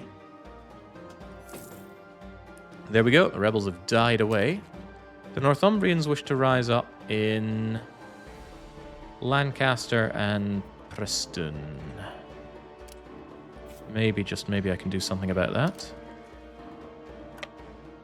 I can also improve my crown power if I put a crown member in charge of my armies here. But seem to be lacking on members of the crown ever since we fell into regency. So I need to marry and produce many, many children. Even if I have to get a lowborn for it, I think it's worth it. Alright, that gets the Northumbrians off my back. I will try to get the Norse Gaels off my back, and then, well, the English Patriots are going to be an ever-present problem, so I think we just need to embrace the English rising up. They'll rise up and I'll kill them. Simple as that. There's no antagonism for killing nations that rise up, but I gotta say, it's a real pain in the balls when you get some of the bigger late-game rise-ups. I haven't had to deal with revolution, but I had decline of an empire the moment I became an empire as Golden Horde when I was playing more in my own time. Because one of the triggers for decline of a great empire was average control of your home region. And, well, I never had that to begin with, so just instantly triggered that, and life was bad for me.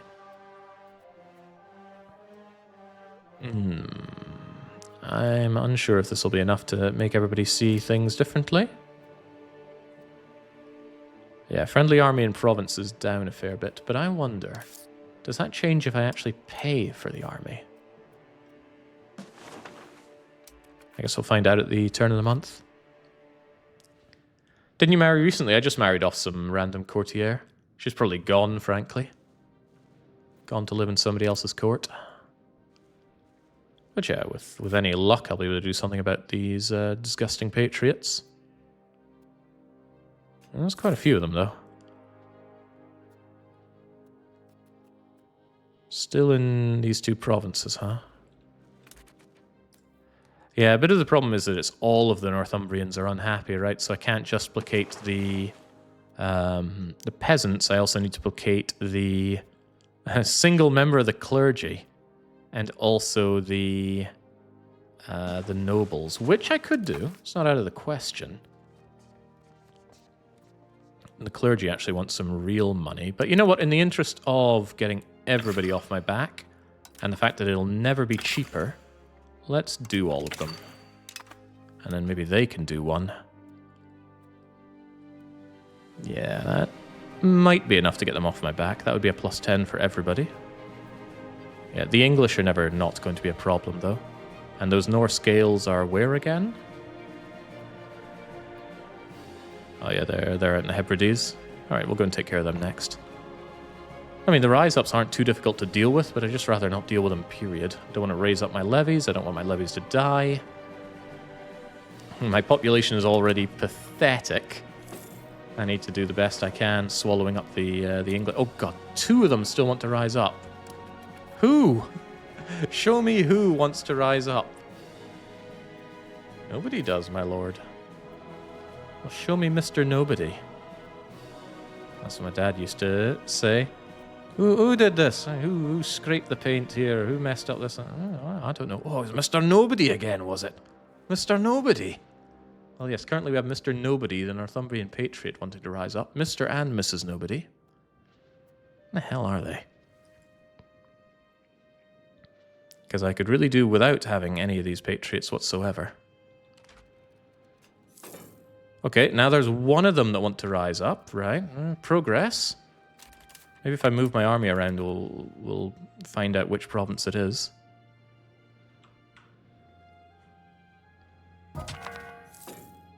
Would you just sod off? There's still 2 of them wanting to rise up. Cabinet member suddenly died of food poisoning. Sir Henry, no! He did a whole lot for me. Integration is the name of the game, so I need to get the best individual possible. Doesn't matter their allegiance.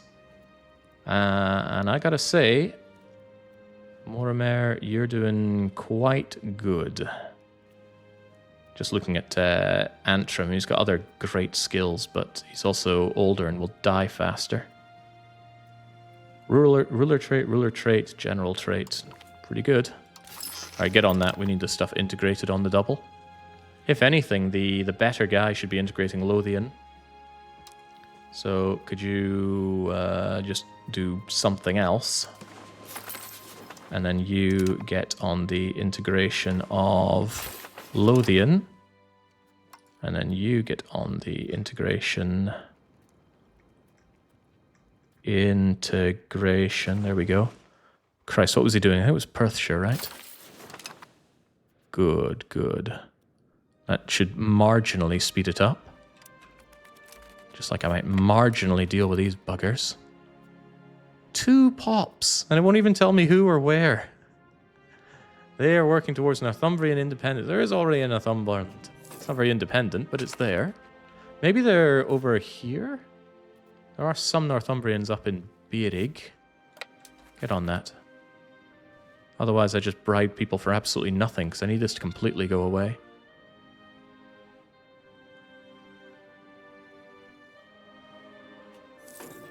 Oh, still 2 of them. Two who? Is there anywhere that we have a pop of 2? Must be somewhere that there are 2 Northumbrians that are very, very unhappy. Yeah, 2 but none. Somewhere that has only 2... Because at least if I knew what group they belonged to, I could maybe just bribe that group and get them out of my hair. Is there like a tiny detachment of Northumbrians somewhere else in my domain? Apparently they're up here in Rosborg. Those are all Scots, those are all Scots. Scots. Northumbrian peasants, but they're all very happy. Jeez, oh. I just sent the army over here to quell any Northumbrians around here. Did I move up far up north? Click on the rebel tab, that might help. Ah, good thinking. Of course. The 2 Northumbrian nobles. Typical nobles. Alright, let's go and take care of that before they all want to rise up. Yeah, good thinking there. Just like these Norse-Gael patriots, but I'll take care of them. I'll take care of you. Let's continue to expand that military of ours. I mean, that's an expense I don't mind paying for. Slightly. Yeah, both of them are just so angry. They're riling up everybody. We now know about mills. Okay. That still didn't take care of them, because now 14 unknown pops want to rise up. 14 peasants now. How are they spreading? Get these Northumbrians out of my land. Alright, alright. Well, maybe, just maybe, if I pay off these peasants one last time, they'll get out of my hair. But I don't like spending all this money. Oh, wow. I'm actually capped on diplomats. That's amazing. That is not amazing, though. Right, I don't mind losing 10 legitimacy. It's not a big cost to buy it back. But yes, that's a lot of diplomats that I need to be putting into action. Action in reducing my antagonism, that's for sure. It's very nice that you can actively do it. It's not like aggressive expansion at EU4 where there was just nothing you could do but suck your thumb for a while. Lord Frieza needs to get out of this potential coalition, so I'll improve relations with him. How about Brema? Brema is on the fence. How about the Irish, actually? I would actually be very happy to know that the guys I'm planning on conquering don't want to coalition me either. The Clan Boy and the Connaught could certainly go down.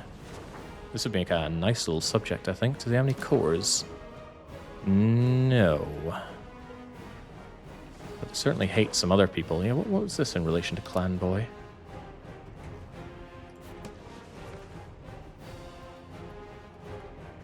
Ah, you're just subject to the Pale. Pale feels like it keeps expanding, though. Does improving relations with the Pope do anything? I might get rid of the risk of me being excommunicated. And it is a little low, isn't it? Even he feels some antagonism. You know what? Let's do that. Being excommunicated would be a big problem for me. Don't think I need to keep improving relations with Northumberland at this point. It's really, really high. And because of our shared religion and culture, it's going to remain very high. So let's save the diplomat from you. And I think we can stop improving relation with Holland now. The existing antagonism will fall faster than the improved relation malice will decay. So I think we can be safe in knowing that Holland is out of the question. We'll double check that if we do some expansion, but I need to save the diplomats and spend them better. Did I actually send anyone over to Brema? Brema or Ireland? Brema or Ireland? Well, Brema is a bit of a pain, but Ireland, if they coalition me, blocks my expansion here a bit too much. On the other hand, we don't have a truce and they're not doing the coalition anyway, so maybe...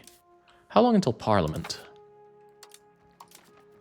Parliament will be in 4 months.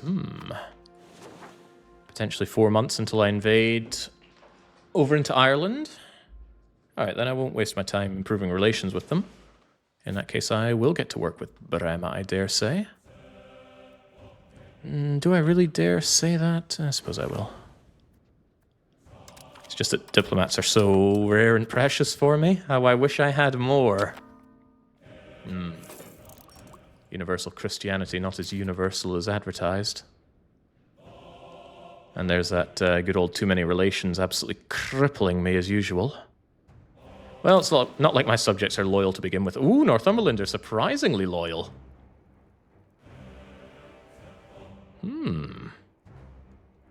That means they're paying some of their diplomatic dues. Nice.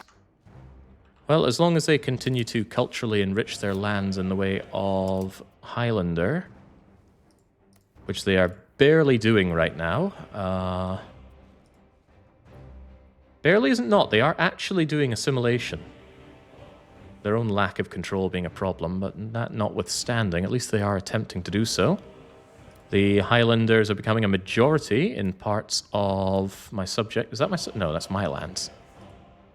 In my subjects' lands, they're getting there, though. Very good. And how about in soon-to-be Wales? Yes! As long as you put a cabinet member on it, the... That looks so dumb, by the way. As long as you put a cabinet member on it, the diplomatic... the cultural eradication goes surprisingly quickly. I still can't get rid of these damn Northumbrians. What is their problem? They're just so angry. Right, can you go and deal with them, please? Hey, there we go. Merely disloyal now.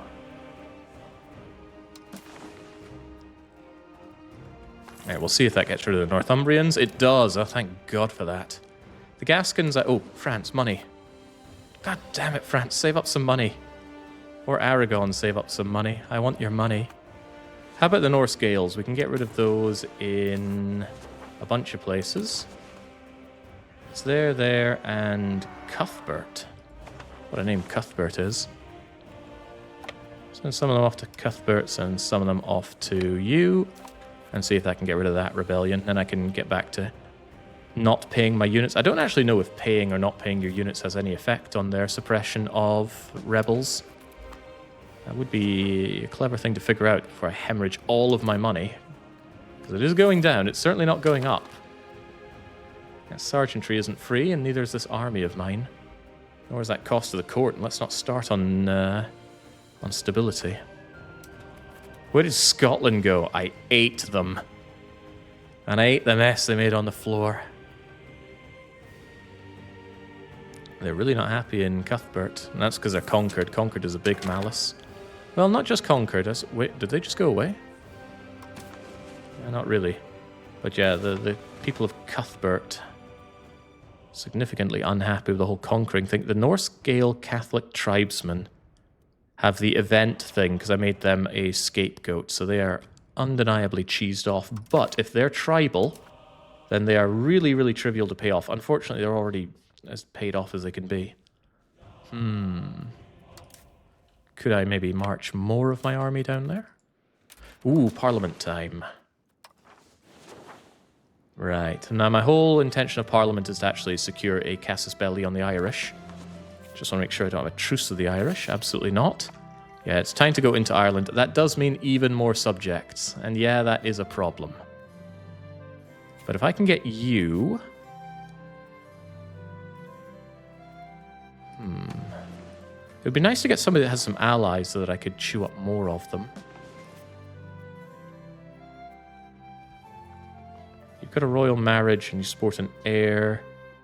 You've got a high kinship. What does that even mean? The high kinship of Ireland is without a leader. Okay. Don't actually know what high kinship does. United against foreign oppression. Only one leader. It can be contested. Pivotal position. Prestige and constant peril. Okay. What's your prime culture? Highlander. And the goal of this campaign is to replace... to annex France and replace their culture with glorious Highlander culture. Well, maybe annex is the wrong word, but I want to... There we go. This should be mine, and it should be Highlander. That's the long and short of it. They get a really broken CB. You could take all the southern England in one war with it if you manage to beat them as a high king. Pretty sure we have an ability to make high kingship. I thought I saw it somewhere. Maybe it was under a government reform. Here we go. Celtic traditions would allow high kingship. And it gives cultural tradition, but it also causes tradition and decentralization, which doesn't sound too good.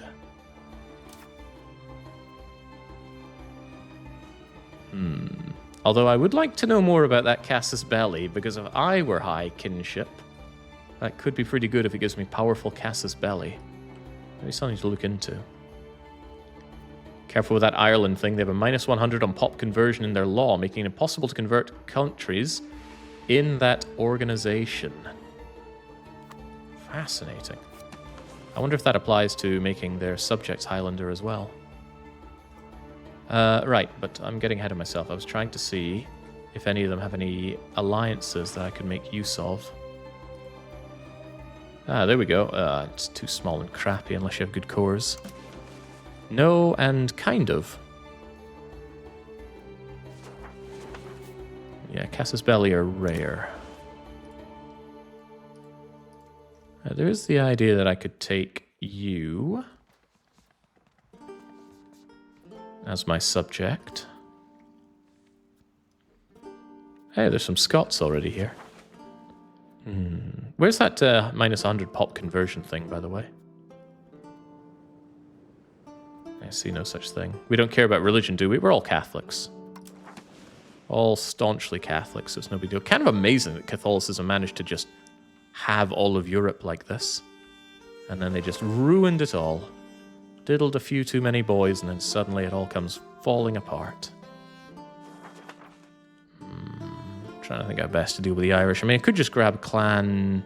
the what now? Get the clan boys at the top, but I am contemplating some other way.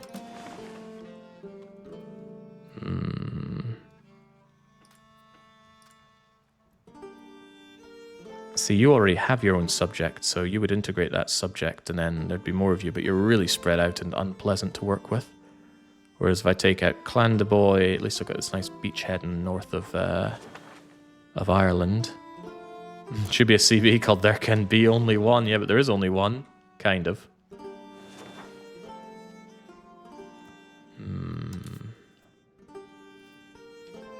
Yeah, life is easier as a horde when you can get claims on anybody. Anyway, it's all for Connaught if I don't actually start Parliament. Integration progress. Yes, I need speed of integration. That's only 20% and it's only for half a year. It does Dumfries a little bit, but that's just one location. I feel like so many of these are so incredibly weak. Ooh, 5 diplomats. But also people I don't care... Oh wait, France gains opinion. That's close, but it's not quite reducing antagonism. It's somewhere though. I mean, an alliance with France down the line is not unthinkable, is it? If only I didn't have this minus 1018. Wait. There's no way this list of numbers adds up to 1018. There's no way it's a list of rebels either. What? How very strange. Well, got to deal with the beasts somehow. But yeah, the coalition... Wait, there's no way that adds up to 1,000.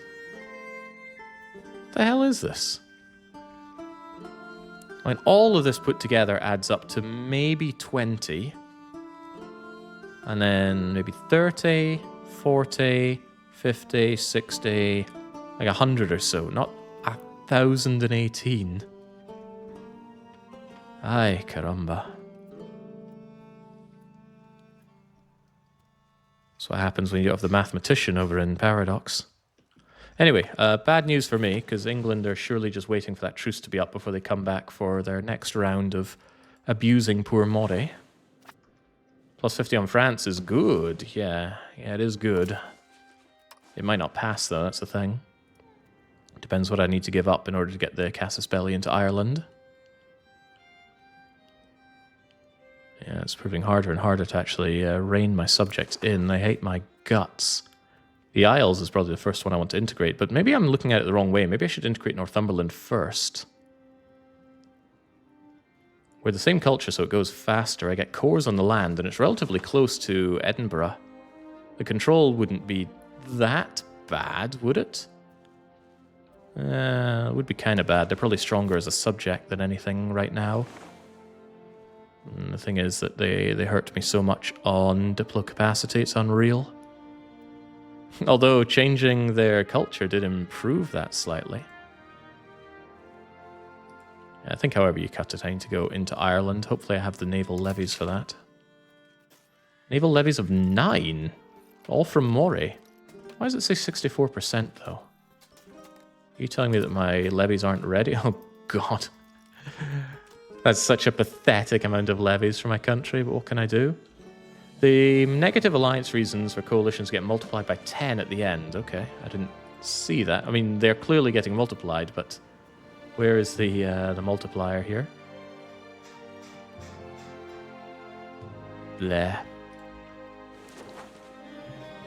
Was never able to deal with those Norse Gales, were we? There are none of them, but they're causing me grief. Well, actually, they're over in Cuthbert, but I know why. It's because I made them a scapegoat. I don't think they'll rise up in any due time. The Gascons remain a problem. France. Should I go for the 660 gold right now? I think I should. I don't want this Och being a liability any longer. So let's just take the money and run. Goodbye, Och.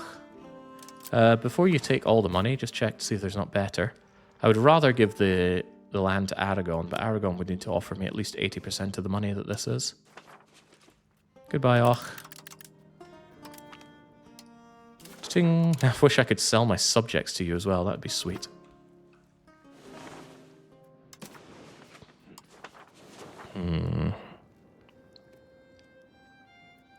I do agree that the ties to the neighbours are pretty good. But I need this land integrated, and it's taking forever, so I think I'll take integration. And whatever they ask for, I'm probably going to have to give. Support our serfdom. Yeah, they do belong in the dirt, and I have no prestige to lose anyway. It's all yours. And I don't mind bellicose support, although more antagonism is not welcome. Central Council. What's my current administrative thing? Feudal. Isn't central better? 12 stability is not better.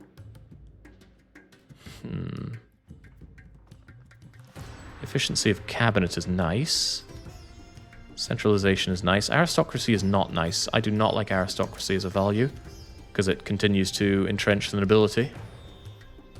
Kind of hard to get rid of with what we have right now, but not impossible.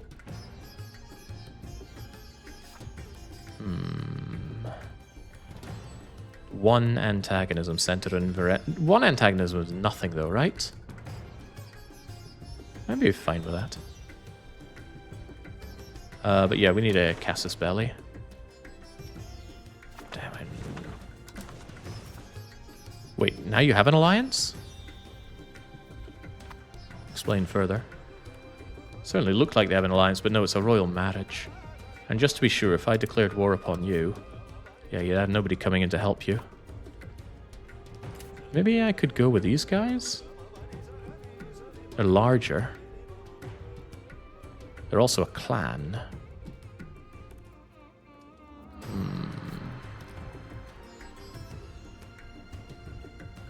Yeah, part of the issue is you don't have cores, whereas this guy has plenty of cores, which is a good reason to go and take out more of a Connaught. The CB alone is probably worth it. Alright, so against my better judgment, I will go and take on the... whoever these people are. What am I meant to say here? Yeah, Irish, man. Freaking Irish. But yeah, take you on so that maybe I get your subject, but I take out your ally as well. I subjugate both of you. I force both of you to be Highland, and then we use that as a staging ground to invade the rest of Ireland instead of taking on the clan boy.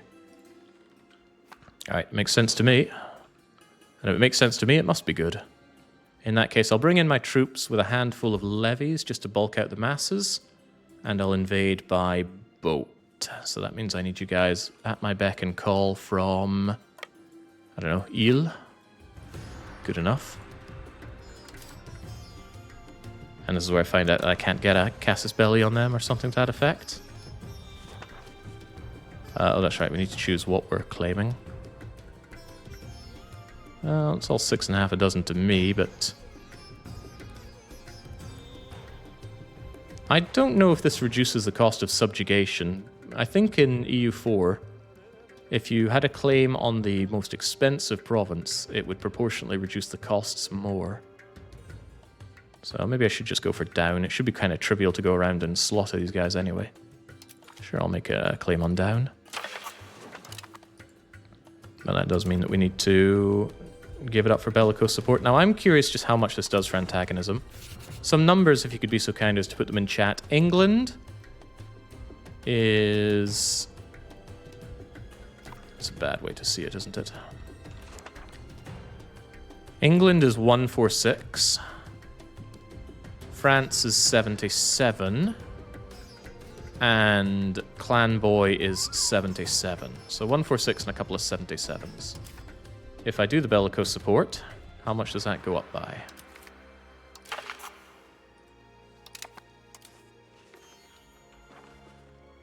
Uh, 146? 77 and 77. Huh. Well, I guess it's not so bad having your capital be so far away. We could even chuck them in for more serfdom. I wonder how much of this I could get. You know, I could keep doing this and get some... I was thinking about changing a law, but what law would I really want to change anyway? All right, very good, very good. In that case, prepare for war. They need to die. And we know that the Parliament's going to succeed. It would take some disastrous events for it not to succeed.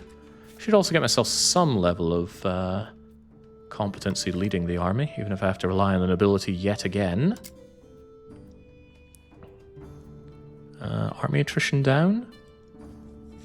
I don't think we need assault ability. There are no forts in Ireland that we need to care about right now.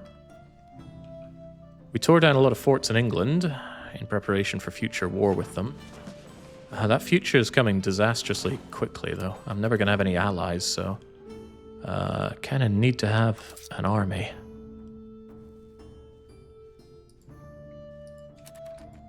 Honestly, just pull the trigger now before things get complicated. Maybe, you know, England guarantees them or something bizarre like that.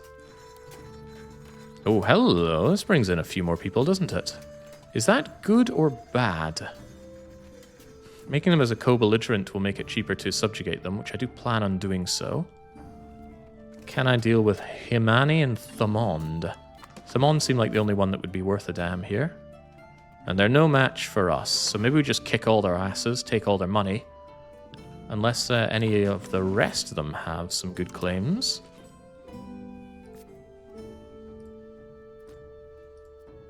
Is that Himani? Himani, funnily enough, also have a claim here, but I shouldn't go too mad in doing this. I just want these two and we'll be fine. But yeah, I got no problem making you a co-belligerent. Parliament approved claims. Get to warring. The fix on coalition opinion lost. The anti-French alliance spams. The anti-French alliance spam. I'm not familiar with such a thing. All these people are honouring their treaties. And like I said, I want to bring some additional levies just to bulk out the numbers. Maybe that's unnecessary, but I will do so anyway. I mean, how many levies are these even going to raise for me? Not a lot, that's for sure, but let's just bring some of them anyway. Especially out of the no-control areas. And then I need my naval levy. Maury being the only one to offer any kind of levy. I hope they don't have any real boats that could sink my lovely wee fishing boats. For you, I mean, no more Castilian and Bohemian alliances, yeah. Not able to get them, and if I had them, they probably wouldn't break them, because they also fixed the issue where they love to break alliances. So what I really should have done is, at the end of last session, gotten the alliance, and then in this session, I would have maybe had a chance of keeping the alliance, but I didn't know the fixes were going to be. So too bad for me. Hey, they'd give me money if I had favors. That's amazing. I haven't actually tried the whole begging for money routine. But how do you get enough favors? Like, I'm very unfamiliar with the currying of favors because you don't know how high this number is going to go up to. But I thought there was a maximum of 50, and depending on who is the more favorable individual, you get that cut of 50. Don't know. Probably something I should have looked into by now. You'd think I would have looked into how to make money, but I'm betraying myself. If you don't have cores and make a vassal, does the vassal get instant cores? Historical vassals do. I'm not sure about custom ones. Custom ones might get it on the one province that you give them. I wouldn't know further than that. Hey, didn't I assign a leader here? Alright, get together. We got killing to do. Killing of the Irish, no less. I don't think they'll be able to stand up to me, especially since I'm using regulars. I think the max is 100 favors, so maybe it is worth currying favors with somebody that I could beg for money from. Give me some bloody money. I mean, who's got the most money to give? You'd think the Pope. Well, the Pope is busy getting blasted here, and also he doesn't have a lot of money. The thing is, whenever I've tried to curry favors before, it just stops. It doesn't even warn me that it stops. It says limit 25. Favor owes to us nothing. Favors we owe them 45. Yeah, honestly, I don't particularly understand how it works. Feels like a waste of diplomats unless you know you're going to get your returns. All right, come on, into Ireland. Hopefully my skaggle of fishing boats will be enough. It probably won't, though. Yeah, this requires much more than the fishing boats can manage, which means I'll probably have to invade with just my regulars. Regulars are 150. This can support 480. Maybe I can spare a few others. Oh, good, it changes that number, but it doesn't show it here. I mean, getting the good, strong numbers like the mailed knights in seems like a good idea. Oh, hang on. The cost is dependent on the size of these things? Fascinating. What if I took all of you and told you to group up? Grouping up made it smaller? Okay. I think this is a lesson I learned already, but I forgot that I'd learned it. Can I get the reformed gallows over here then, perhaps?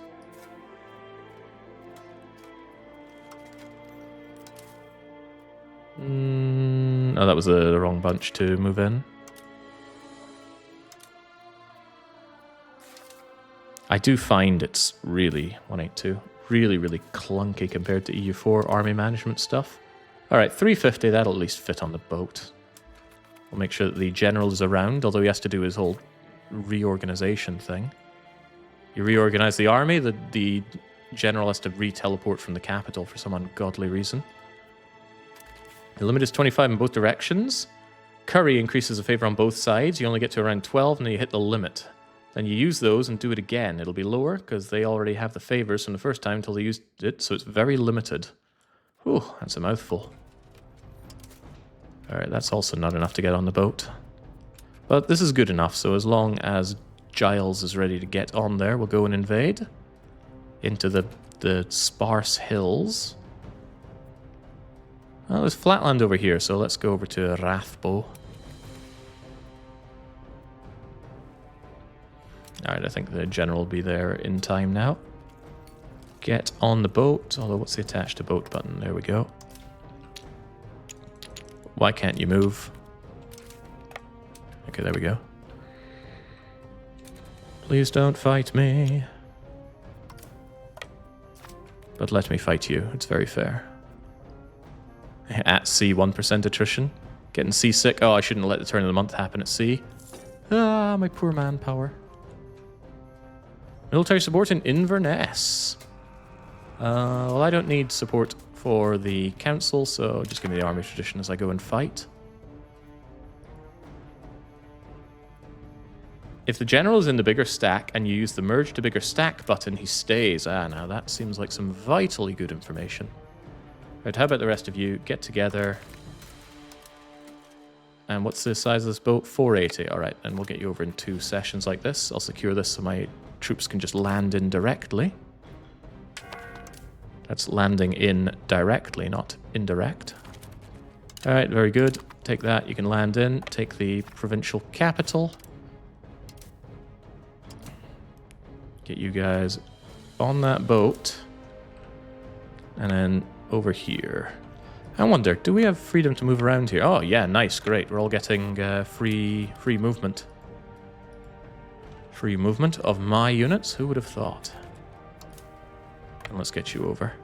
Actually, we should maybe test the whole automatic fleet movement thing. I don't trust it, but I'm never going to be more comfortable with it if I don't start using it. Hey, look at how they're not moving. Yeah, I can completely see why the AI breaks on this. God, you're useless. That was the wrong thing to do. I guess I'm the useless one. I want you on the boat. Get the boat over here.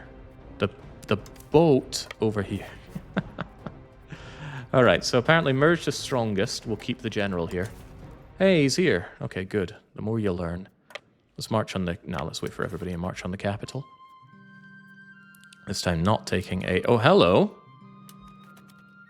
Can't let you do... What the hell are you doing? Who told you to move? Not this guy. All right, now keep yourself balanced out. And by balanced, I mean... Yeah, I want my cavalry on all sides, even though they're better at flanking. Well, can I actually see their arrangement? Yeah, they're even, but their flanks are pathetically weak. So what I could actually do is make sure that my cavalry are both on the flanks. Are you cavalry, by the way? You are cavalry. And get the crummy infantry to hold the center. Any more crummy infantry? Yeah, you're crummy infantry. And you're crummy infantry. Wait, what's that? The levies of adjacent province. Right at the top there. Amazing. You guys hold the center. The cavalry are going to absolutely decimate them on the sides. Very good. And then we will take their other provinces from them. Jolly good. Let's make sure to keep our levies around for the navy so we can actually bring them back home. Can totally see myself forgetting that. How in God's name do I spend so much on buildings? Maybe I shouldn't be doing that Peel Tower or the marketplaces. Or even the temples and monasteries. It says some of them are in different markets. I think it said some of them are in different markets. No, wait, Dublin Market. Ah, I have the Dublin Market down here. But yeah, I can't be paying for all these buildings, right? Yeah, monasteries are now closed. The granaries are closed. We don't need that food capacity. They can hold on to enough food on their own. The wharves are closed. The marketplaces are closed. I don't even use the trade power. Temples are quite nice, right? Unrest down, max control up, literacy up. Closed. My clan seat. Oh, okay, whatever. Anything else? Yeah, the Peel Towers. That seems nice. Prosperity, garrison size, closed. We do not have the money for this.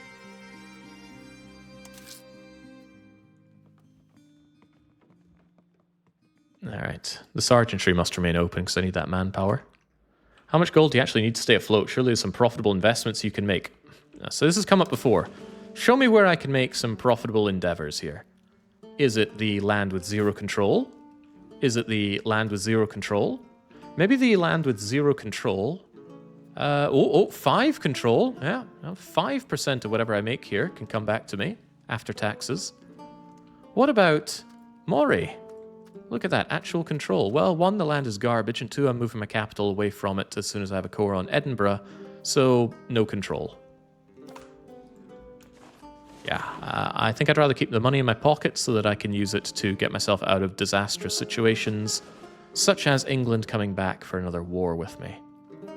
If England demanded that I let go of my subjects, then I would fight them for the peace deal, and that will cost me a lot of money in mercenaries.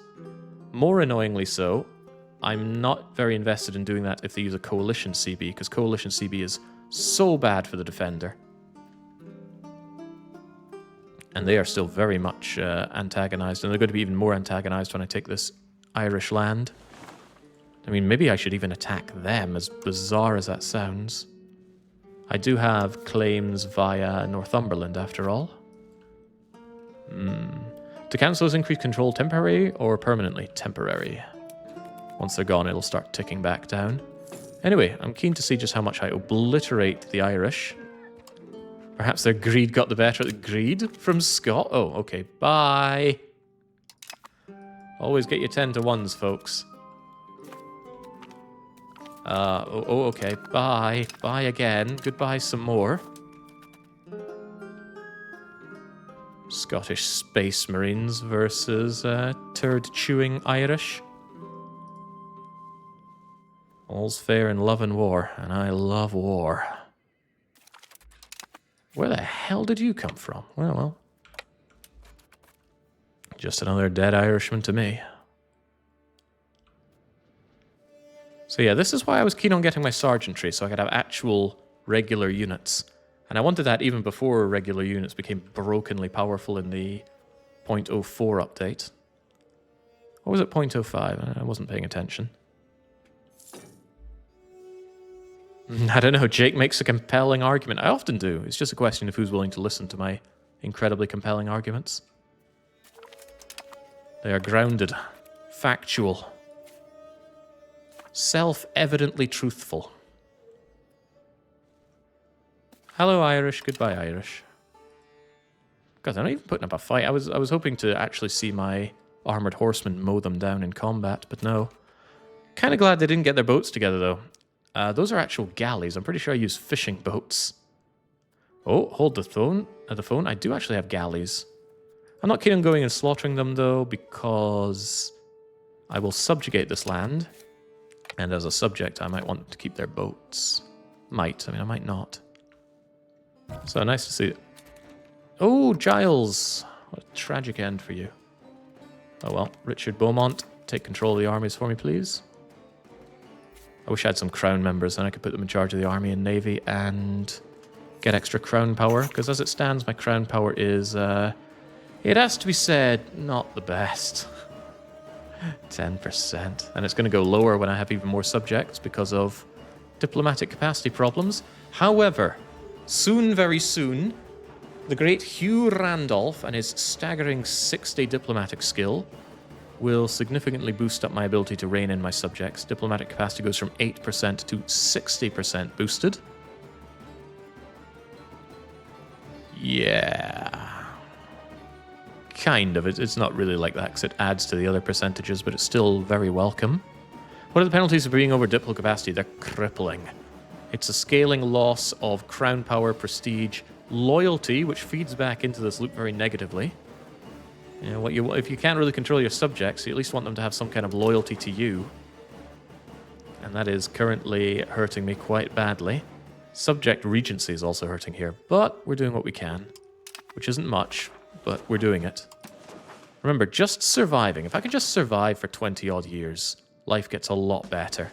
You know, the subjects stop being so annoying. England hopefully continues to get peltered by France. My antagonism goes away. I get my control spread. I get integrated. But it's a case of lasting those 20 years, which is why this slush fund of French provinces was so important to me. Speaking of which, I wonder if it's possible to somewhat integrate these guys better. If I could just annex them.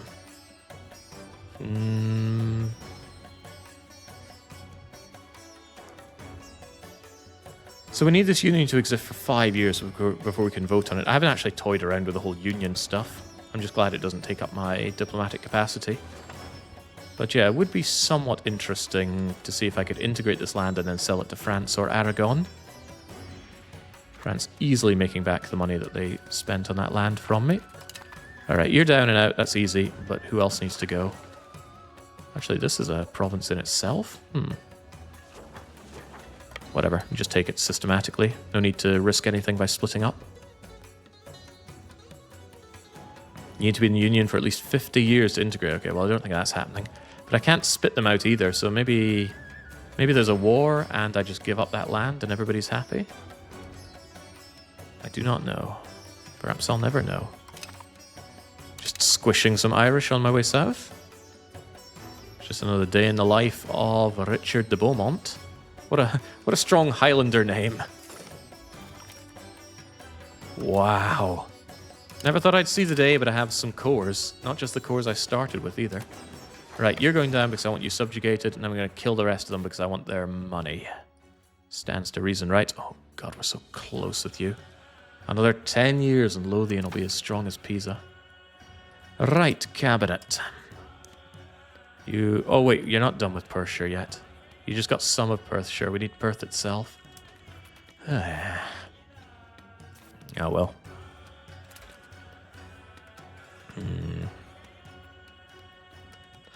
Yeah, town location rank builds that up.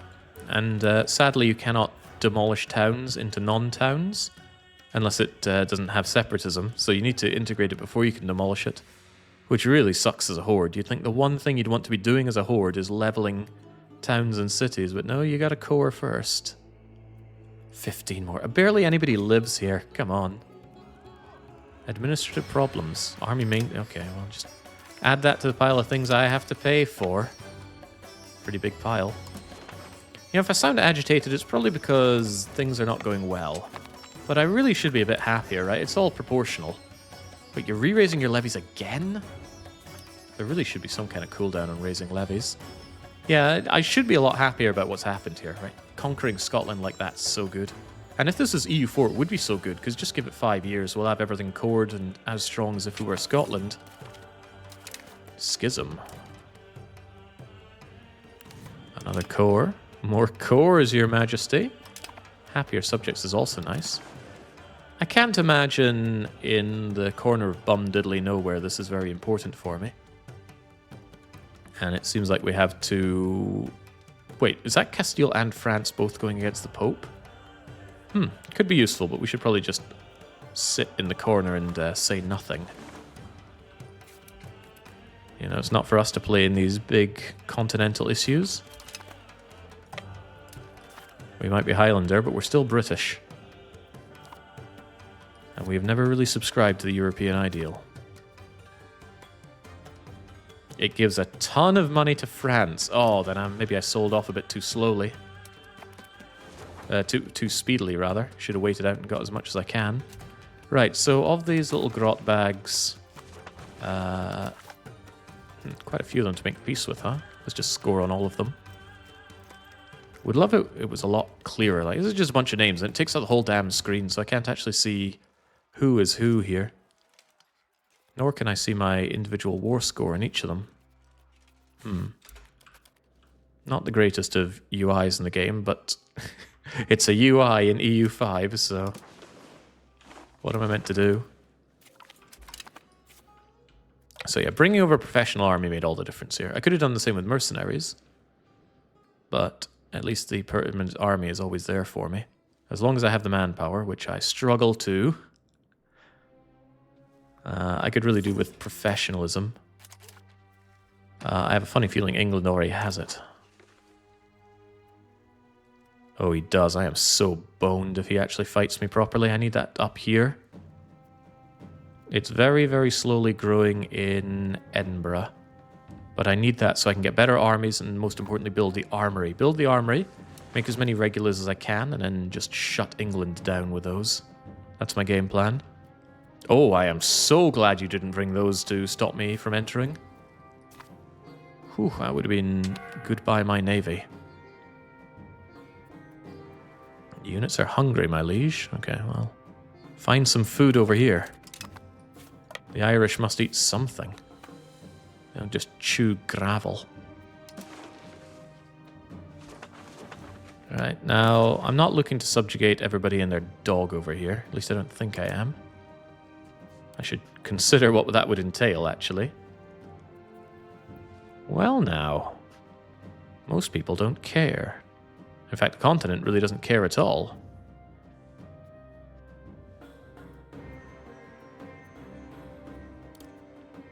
Well, actually, no. Thomond is the bigger consideration, and that would be considerably more. And Thomond have Owil as their subject, so I could actually take Thomel. You just take 1, 2, 3. Well, we'll get our 100% and then we'll consider what can be done from there. I won't push it beyond that. And thankfully, it's not a mountainous province. Not a mountainous province in sight, so it's not like I'm getting stuck in mountains for a winter here. Guess what helps this institution? Something you do not know. I am well aware that trading would help. And it is a consideration to bring goods from London to Edinburgh to spread the institution. I'm assuming that's what's bringing it over right now already, though. I don't have a lot of market capacity, though, so I don't think it would make too much of a difference to care about. I'll just let it spread over the way it wants to. It's a shame it's not really going to Northumberland either, though. Wonder how the French with a heavy Scottish accent would sound. There've got to be some... God, what would be the name for a Scot-obsessed person? Like Weeabo, but for Scots. Oh, we can just say Scotch weebs. Yeah, Scotch weeby French. There have to be some French that venerate Scotland. Probably the French that have never been to Scotland. Haggis, boo.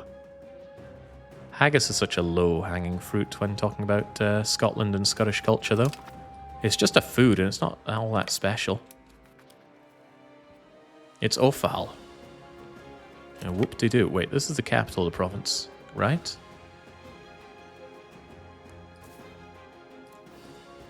So it seems. Yeah, I was thinking this was, but no. No, it is not. Subject loyalty, none. No, I know it's not none. The nuns are not loyal. Lose stability and become Cathar. Not on my watch. Kill him. Okay, Lordship of the Isles didn't like that. That's okay, I'm expecting 20 years of disloyalty from them, but then I will start gobbling up my subjects. Alright, now take over this and all is well. So yeah, the power of my my heavy cavalry just came and dominated the Irish. Which does make you all the more tempting to attack, but actually that should be easy to do because I have claims on you. So yeah, attacking you is not out of the question. And then hopefully I can consolidate them into their separate provinces and then enforce Highland culture on them, and they will spread Highland culture to the Irish instead of me. The Pale remains a problem, and the Pale has the good side of Ireland. Well, insofar as. But we'll do what we can, for we must.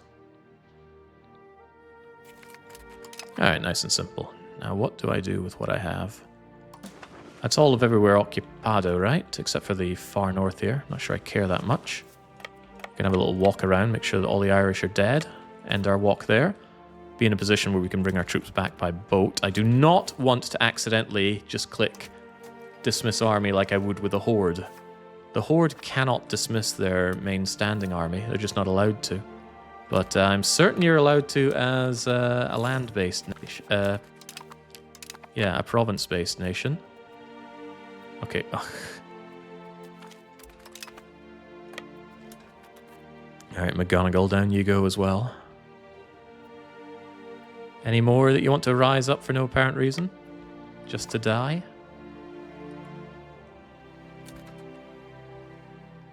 Alright, that's 100% on Perthshire. Sadly, it waits till the turn of the month until it alerts you about this being done, but it is done. So we can integrate, well now there's the impossible question. Strathclyde, Galloway, whatever this is, or Fife. Might be Fife. They're all essentially 2 provinces away from Edinburgh.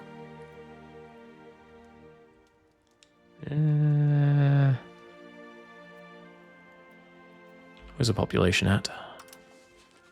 Fife's not particularly populous, but it's quite populous down south. Alright, go on then. Ah, brings a tear to my eye how long this takes. So few cabinet members. Isn't Aberdeen a town? Aberdeen is indeed a town, but it's also quite far away from Edinburgh, so it's not that ideal for control.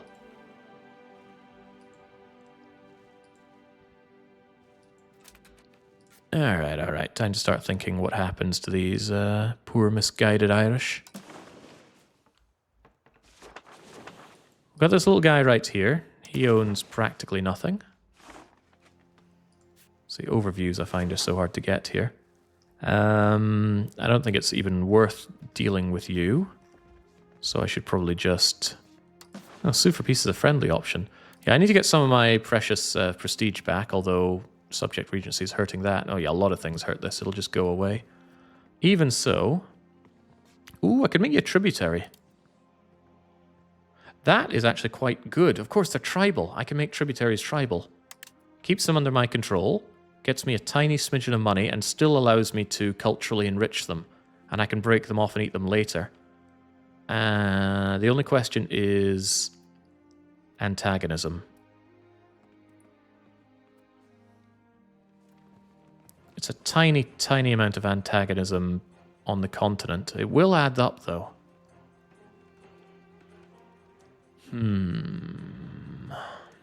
It will add up, but... Also gives me a way to defend them if they get attacked, so that's kind of like a Cassis for free. Do I really get much out of this? It's not like they have a lot of money to give me when all is said and done. But some money beats no money, so let's actually do it. But they won't take it because I haven't occupied this yet. Okay.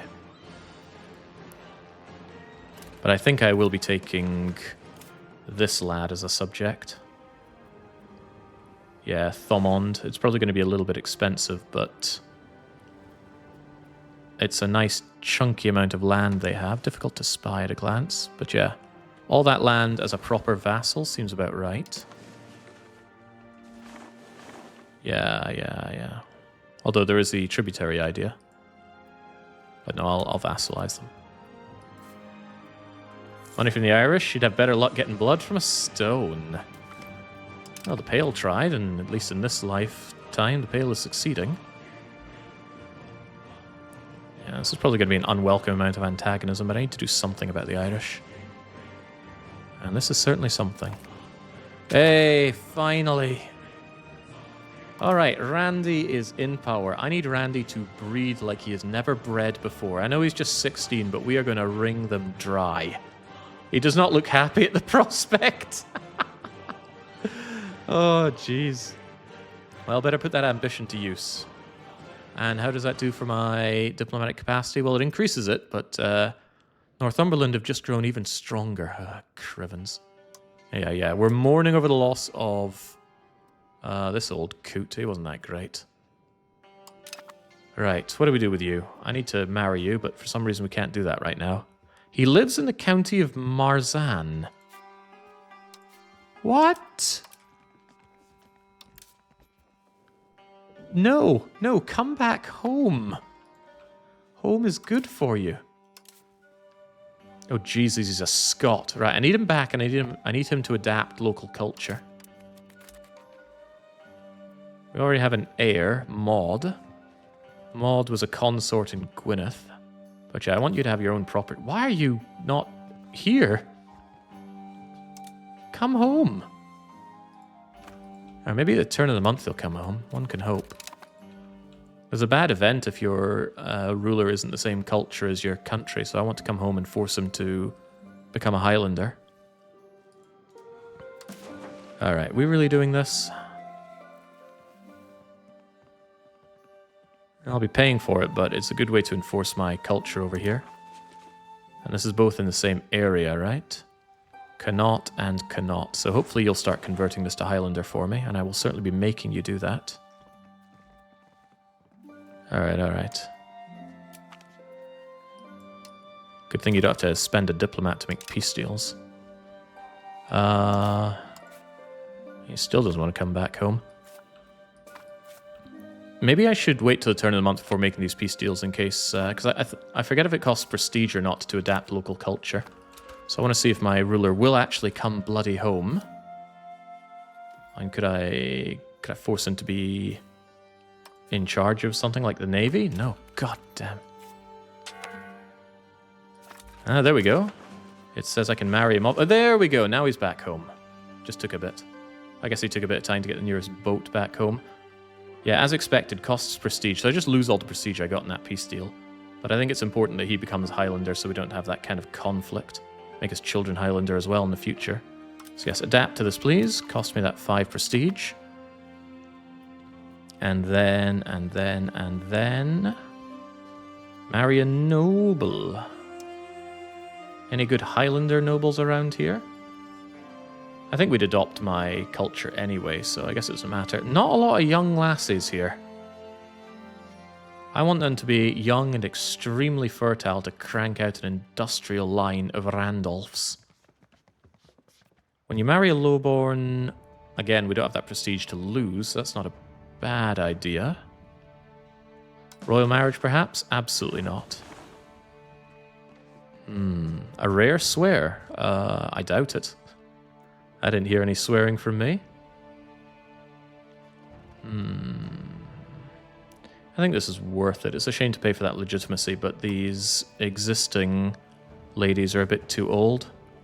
I don't want their acidic, poisonous wombs destroying my lineage here, so let's go for a lowborn. Please don't be some lowborn 45-year-old. They're Norwegian! I don't want Norwegians here. We hate them. Okay, well, at least she's 19, so let's do our best, shall we? Why not a royal marriage? Nobody wants to marry me. Okay, let's enjoy having no prestige and lowered legitimacy whilst we figure out what to do with the rest of the Irish. Who even are these little guys? Right, I know I want Longfort subjugated because they have the claims over here that I want. Yeah, so I'll get them their claims and force culture on them. A bunch of small Irish subjects I'm certainly okay with. And since they're tribal, they're relatively cheap to keep as subjects. So yes, become my vassal, get humiliated, give me all your bloody money, like that is your problem to sort out. Same with paying me war reparations. And yeah, then you are done and dusted. Just beat up France and get your prestige back. Just beat up France. It's as simple as that. Who else needs to be dealt with around here? There's Thomond. Yeah, Fermanagh. What the hell's a Fermanagh? Is that like a country here? Yeah. Right. I thought you were part of whoever these people are. But no, you're your own little beast. Tell me about yourself. You have nothing, you are nothing. You occupy place in this province. Something quite annoying about the guys up north is that they have lots of disjointed land over here, but also no cores, no claims, no nothing. I wonder if it would be beneficial to actually rip out some land from them and make some subjects. For example, Tyrone. Tyrone could get it together. Because typically they have cores on certain provinces, which could be useful. Ulster as well, of course. Yeah, because of the way the cabinet members work, I'm trying to think of a way to divide up the Irish such that they can enforce culture in the provinces at a rate that I deem reasonable. As it stands, this weird nation here has 1, 2, 3, 4 provinces, or at least a presence in 4 provinces. But I'm not sure of any better way I could handle this. I mean, eventually I'll need to tear things apart. It's not easy. Not an easy question to answer right now. Because I still want these guys dead and buried. At least they're a bit more consolidated. A bit. Maybe I still just go with it, right? Just subjugate them and have them sort it out. As for this, it'll do nothing over here. Maybe I just annex them. Nobody's really going to care, and I could do without further issues around here. Oh, they have more than I thought. They have both of these provinces. Ah, okay. Okay, Tyrone. I do wish you would make some claims, though. And nobody else has a core on these lands. Maybe I do end up subjugating you. I care a lot less about your land, so maybe I tributize you rather than that. You pay the antagonism for somebody you can't integrate, though. Even so, a bunch of the small, crappy tribes are not going to cost diplomatic capacity much. Humani is 0.02. Anally is 0.13. And look at that, tribal brings it way down. And when I force my ways upon them, it'll bring it down even further. So just vassalize the whole lot. That's what I'm getting at here. Apart from that one that I took as a tributary. So cancel all of that, and instead just give me all your money. Give me the war reparations. Become my humiliated vassal. Where's vassalage? I'm about to find out that you're already somebody's vassal, aren't I? You are already a vassal of the other guy that I'm trying to subjugate. Anybody know if he will remain his subject when I subjugate them? I think so, and I hope so. Alright, in that case, we will just take your money and humiliate you. Probably. Alright, I like probably. Good enough for me. Oh, but I can't even make a peace deal with them because they're a subject. Alright, then I make peace with you once we're done with you. And you again are just going to be my vassal, my humiliated vassal that pays me money. Is it even worth humiliating them? It's probably better for the longer truce timer, to be honest. Liberate? I don't think so, but do pay me all the money that you can.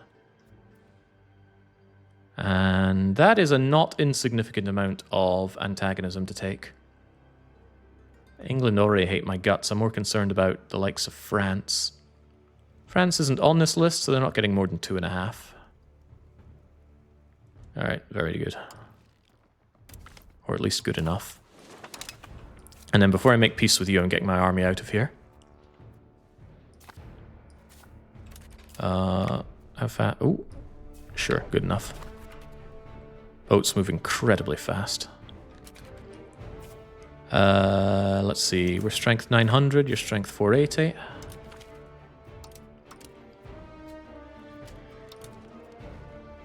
So surely 450 is fine. Get on that boat. Wait, why am I even doing this? What I should do... Get off that boat. What I should do is... Ah, that went over to the stronger one, so... Well, whatever. Take my irregulars and disband them. Being very, very careful not to disband my existing regulars. They're so important to me. So we take these guys... Well, actually, it would be even easier to go here and click disband all levies, except that button doesn't exist while you're at war. Oh, joy. Alright, very well. Disband unit. Phew, I really, really don't want to accidentally disband these guys, but it feels like exactly the kind of mistake that I would make. All right, let's get you back then. Back home. Where are you going for home? The Norse Gaels still want to rise up over here, so let's try and convince them that they don't want to do that.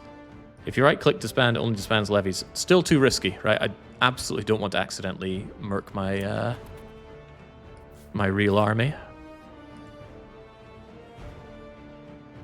Also, I don't really want to pay my army. Oh man, they took at-sea attrition. Oh well.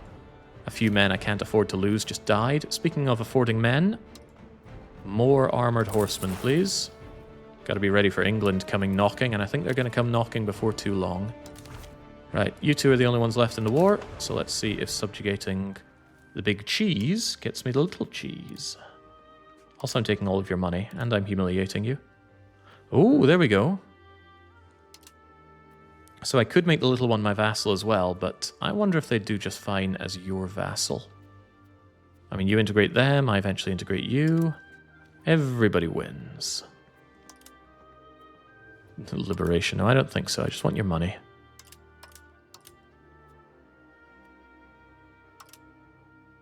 How's this for antagonism? Again, not so much on the mainland, so who's to care? Alright, very good. Let's find out then.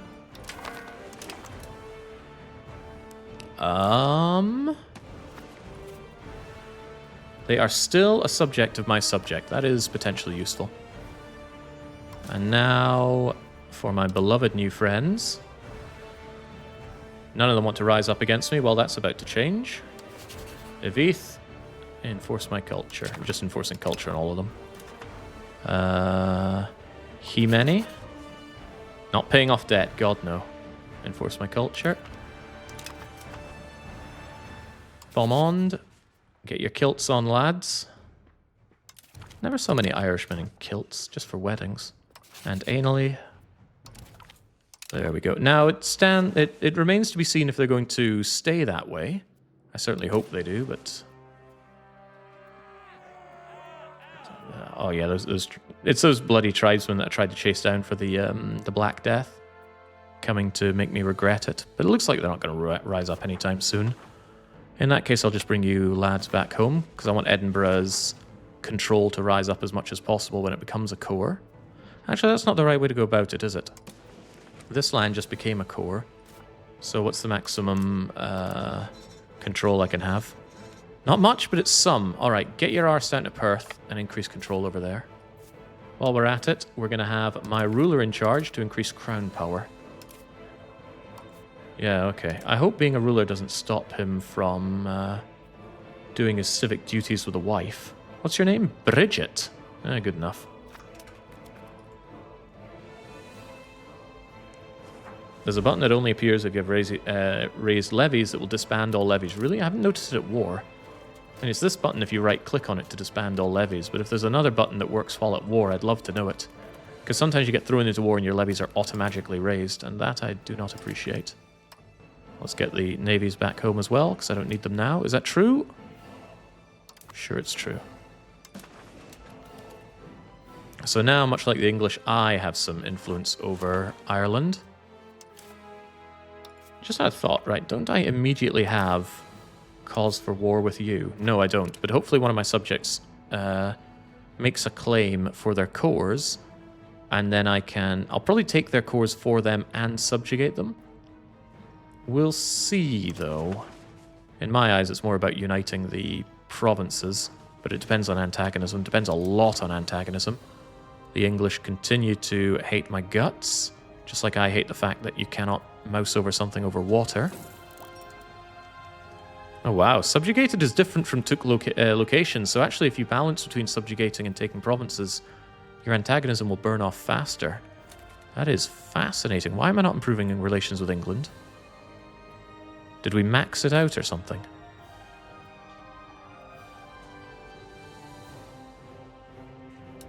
What happened? Oh, because of the war. Ah, okay. Yeah, the war would have sent home my diplomat, costing me yet another diplomat. Is there a way to encourage your vassals to make claims? Not that I'm aware of. They will generally make the claims if you have, if they have cores on the land. But yeah, CBs are reined in a lot in this game. No CB is fine, but... Ooh. Gain development, gain prosperity, gain artistic skill, lose almost no money. And the reason we lose almost no money is because we have almost no income. And that's what it's all scaled off of. It's not even scaled off of vassal fees. A lot of this game's economy is about tax avoidance. Do everything you can not to increase economic base, and you'll be richer. So sometimes being poorer makes you richer. I'm thinking my stability is too high. I'm very tempted to start reigning in the nobility. The banal lordship needs to go.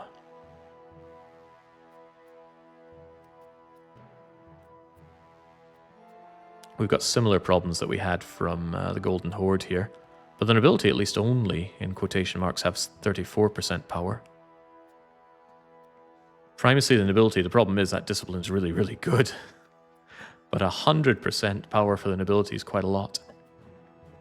Bringing that away would make it easier to revoke more of their privileges down the line. I think I can handle some low stability right now, as long as England don't come and crush me. Anyway, art shall certainly be expressed. Yeah, banal lordship is one of the really, really bad ones. Serfdom can be good, though. Serfdom versus free subjects is a question of how much you like pop promotion. The thing is, in low control, pop promotion is already really low, so what's the percentage on it anyway? But I'm eyeing that up. That max control, the threshold for rebel pops, I think it just has to go. Right, goodbye, banal. Goodbye, my stability as well, but at least this way we're getting more of it because the decay works in my favor instead of against me. So let's just take that and swallow it. It will never be cheaper to bribe my estates. In fact, it's already getting more expensive than it was prior. Yeah, is that true? Well, it's true enough. So I might as well do it now when bribing them is nice and easy. As I get more cores and more control, it's going to be more expensive to bribe. Alright, how do those North scales feel right now? They still feel oppressed. Yeah, I just can't make these people bloody happy, can I? And then there are the Norns. The Norns are only up north. Is that true? Yeah, they're all over there. Let's get those Norns out of my hair as well. Just riding around with my heavy cavalry, enforcing Highland will. The culture spreads slowly, but it does spread. Let's get a look on that. Yeah, look at that spreading it does. Minus 95% for lack of control. Also, we're too spiritualist. Amazing. Someday, Lothian will be mine. Just like someday my subjects will be happy. Northumberland being the only loyal one is a lark. I really, really hope that they don't switch back to their original culture, though. I don't know what causes them to change their ideas on that, but hopefully a presence in the capital will work. That said, it didn't work for Nagai. When I had Nagai as a subject as Golden Horde, they switched culture, and I didn't even notice because the pop-up for that is disabled. That's why I purposely have a pop-up for if a subject or if any nation changes their primary culture. Scots being upset, I am shocked. Norns living in the north, such world building, yeah. And I bet being an island nation, they're strong on their navy and cannot be invaded. So original.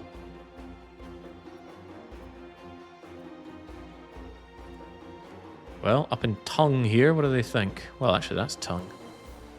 I've been here, went over to Orkney, spent a week there with the lads. It was a good time. Well, I remember it as a good time. The people we were renting a house from probably didn't have it as a good time.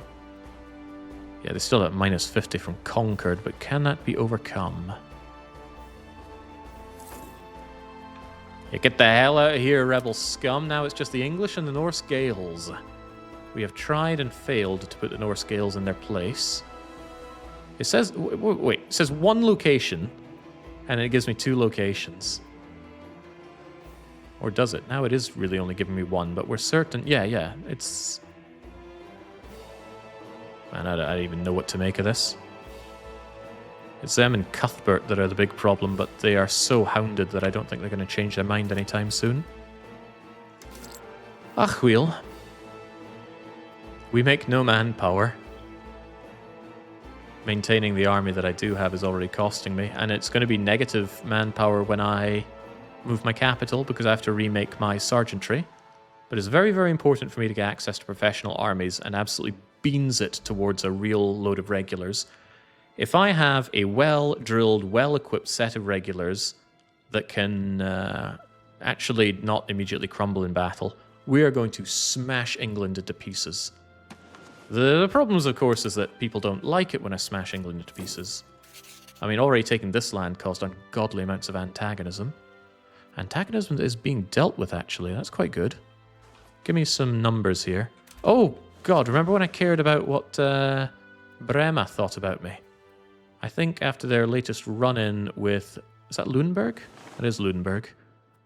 I don't think I care very much about what Brema think of me these days. So I'm going to get my diplomat back. You are small and miserable, Lord Frieza. That's what happens when you mess with a real Saiyan warrior. The point is, though, that your antagonism is below the threshold for coalition, so I'm not going to waste my time with that. How about Brabant?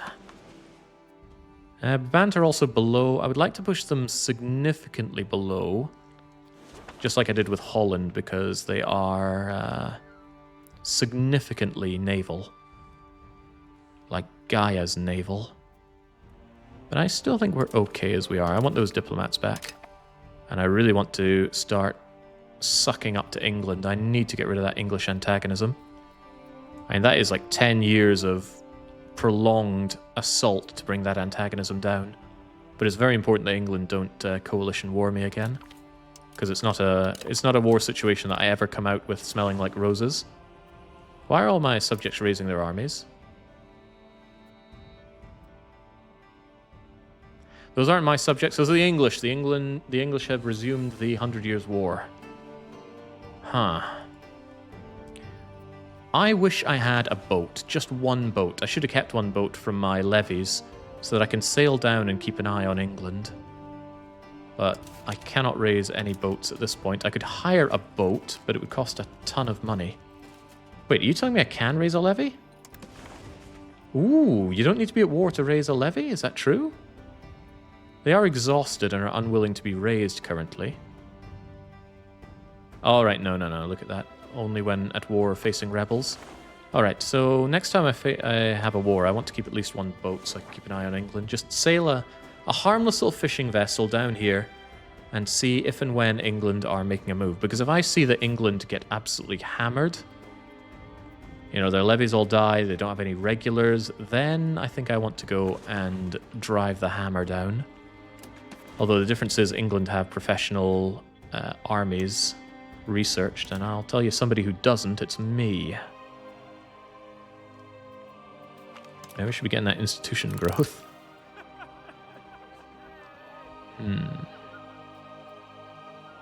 Capital economy now. Let's just keep those burghers happy. We're already as maxed out as we can be over there.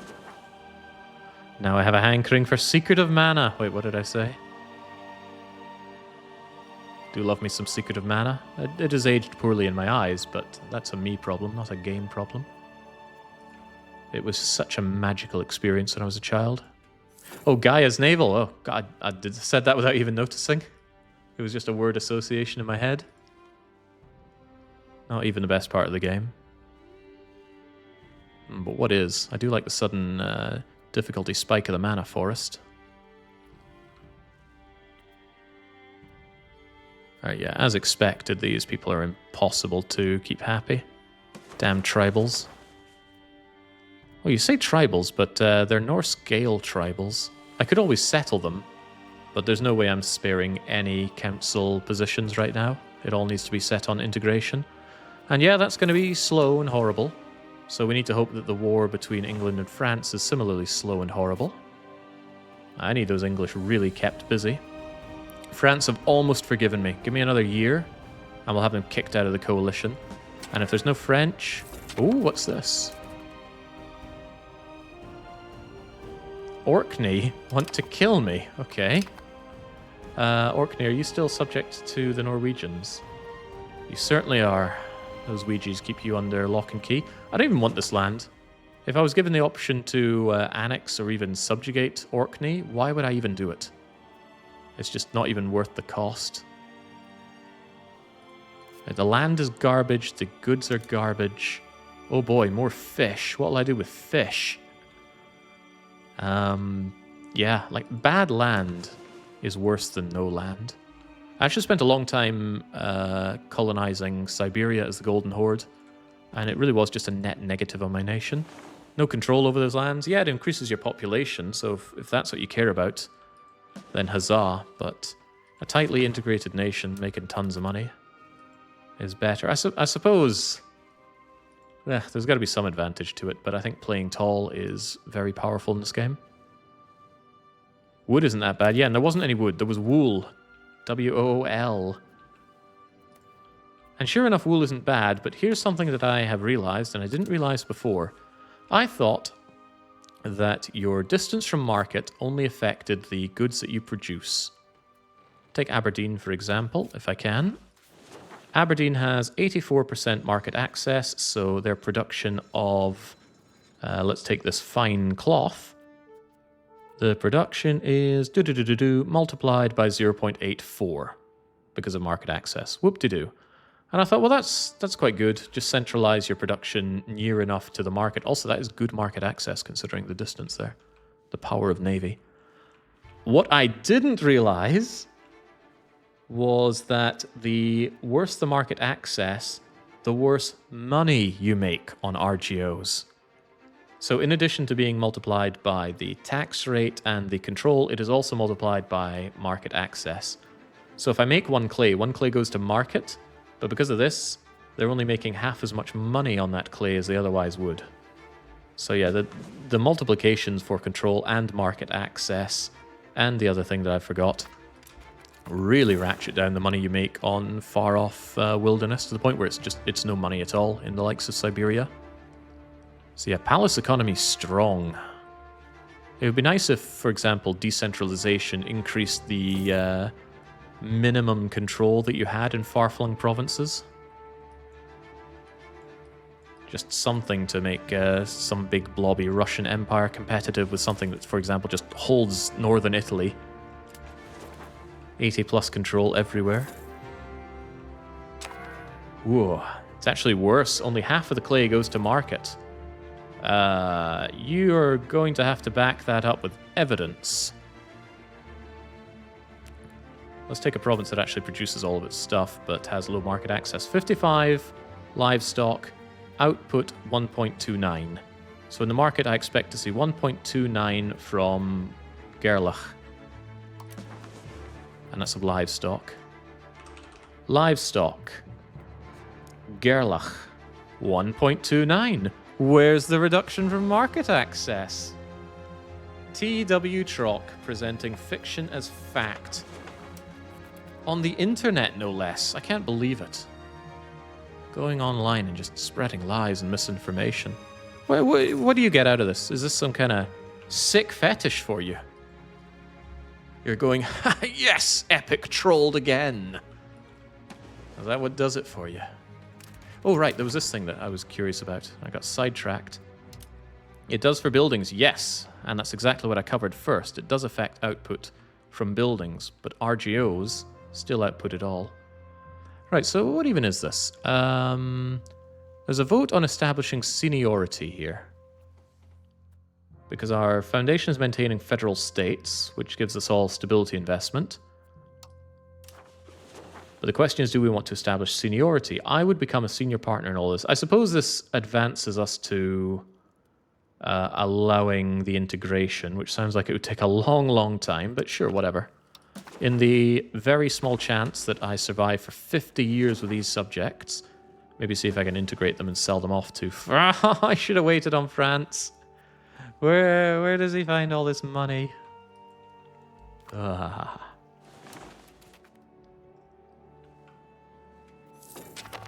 read on the internet 100% of the information on the internet is true. But you can trust me. I'm a lawyer. Yeah, getting the cold sweats now, aren't you? So this is why I enforced the culture as fast as I can.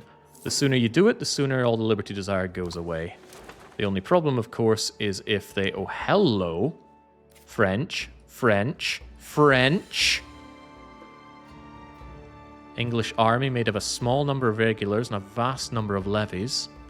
The thing is, even if I could attack them, and I could attack them and maybe even win, especially if I back myself up with more mercs, what would happen is I'd just bring back the antagonism enormously. There are already people poised and ready to attack me.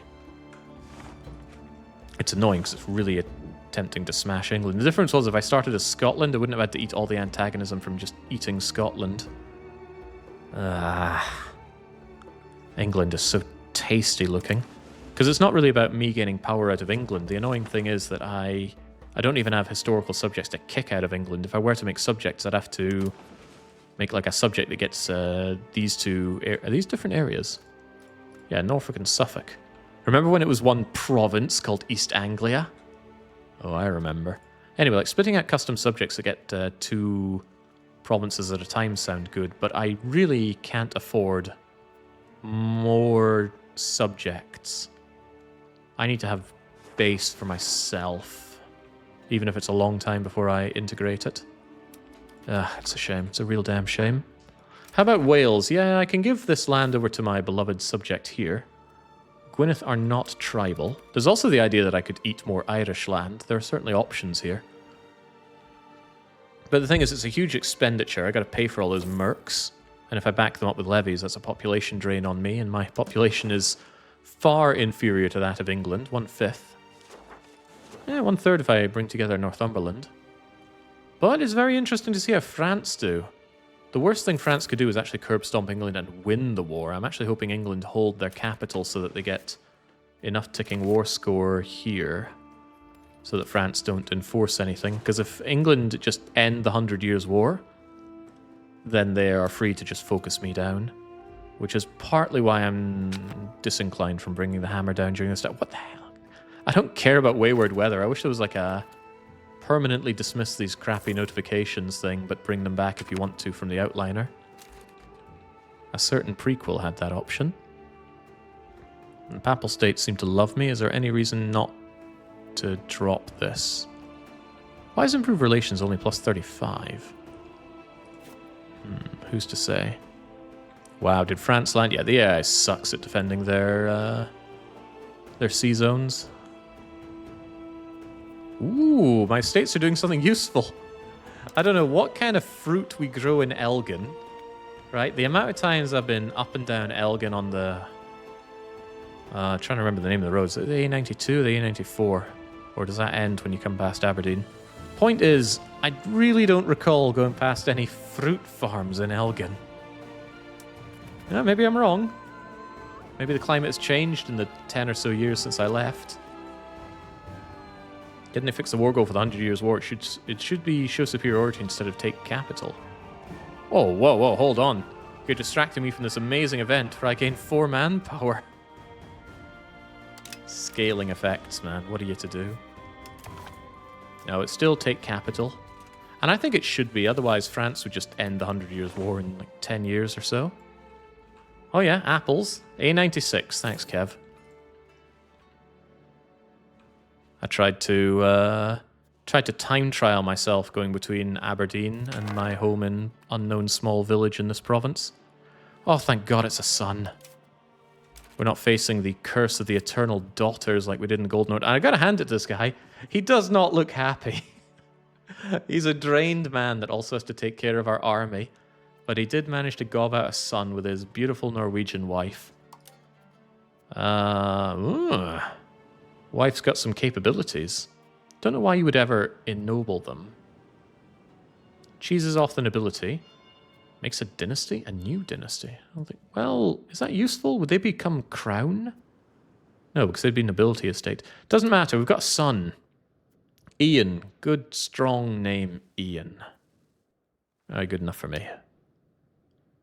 And it's all of the Randolph dynasty. Okay, well, grow big and strong, Ian. Don't die in the crib.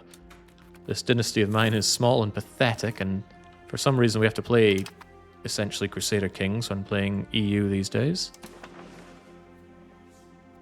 God, that professional army does not want to get here, does it? England have it all over the place. All opponents lost estate satisfaction, and seniority has been declared. Okay, great. Now that I'm senior, Can I tell you guys to sod off? Again, I do not want these subjects. Well, hold on. Maybe there's something they can do for me. I bet they know about professional armies. What, they don't? Jeez, the black hole of knowledge that is southern France. Okay, I thought you were under siege there. Well, that is a shame.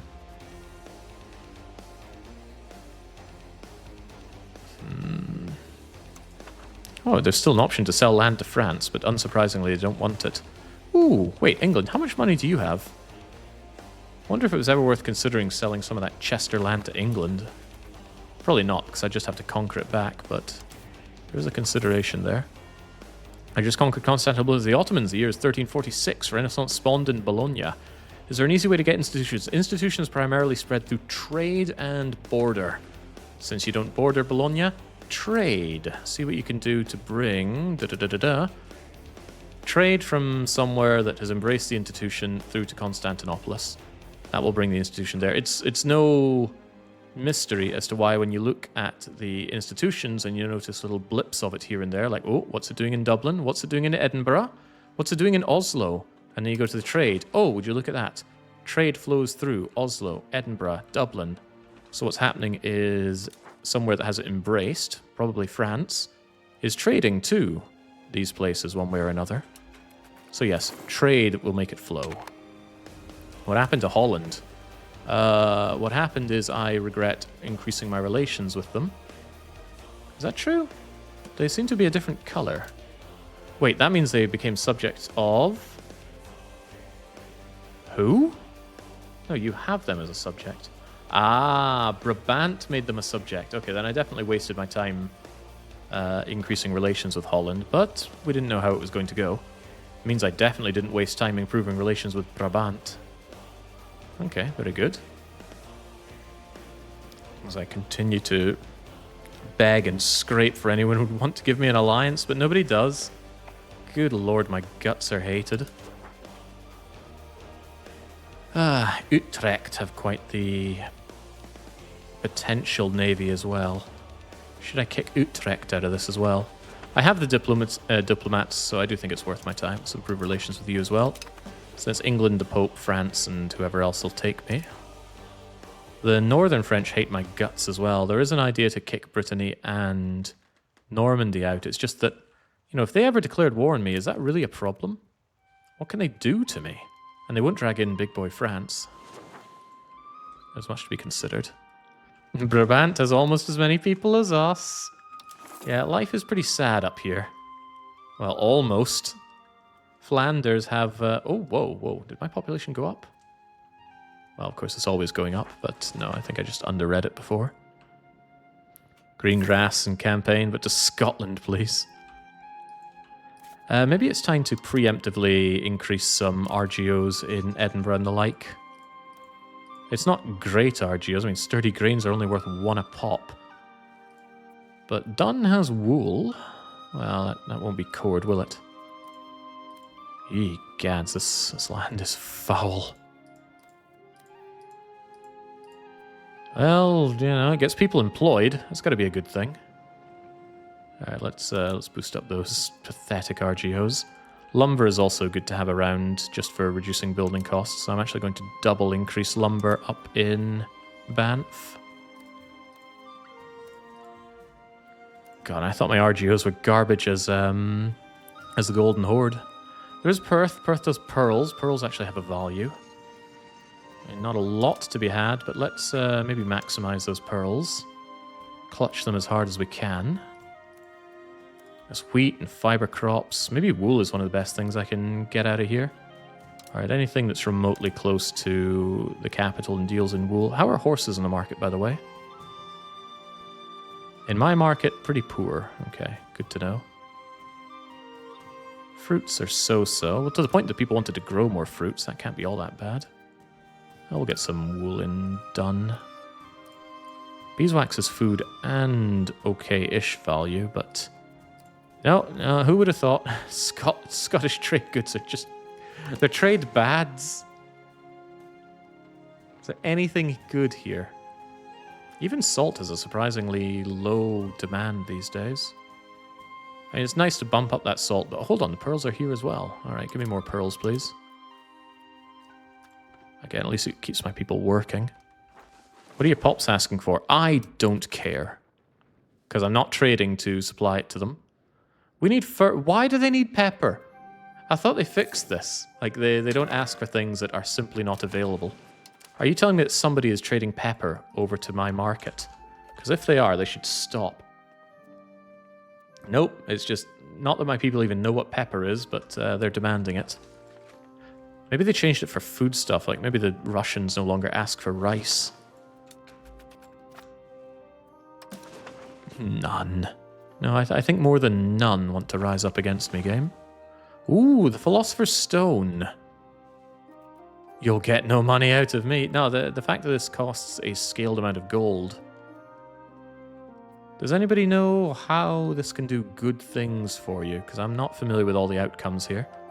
But if this can do good things, then 71 is as cheap as this would ever be. Can you make haggis without pepper? Yeah, it'd be a bit bland, though. Yeah, it gives innovation. It gives well, it gives research. I think I tried to do one of these two, and I got some research out of it. It can take your gold. All right, good enough for me. In the interest of discovering what we can do with the Philosopher's Stone, we'll spend that money. Pretty underwhelming, to be honest. It takes 20 gold to stop. Okay. That gold is no good. Gold in the stockpile is pretty meaningless. Ah, right, we're kind of sitting on our possible Diplo actions. One thing I could do if I was desperate for money would be to suckle it out of Northumberland. Northumbria... Ooh, I could even start annexing them. We expect it not to take very long. I probably should. I know that they are stronger to have as a subject, but if I don't have some good core land, I'm in trouble. There is also the more than slight issue that they have not been able to convert much of their land to Highlander. And the longer I give them to do that, the better they'll be at it. But I think I should just accept that I need to take in this Northumbrian land. I will get cores on all of it, and it's relatively close to Edinburgh.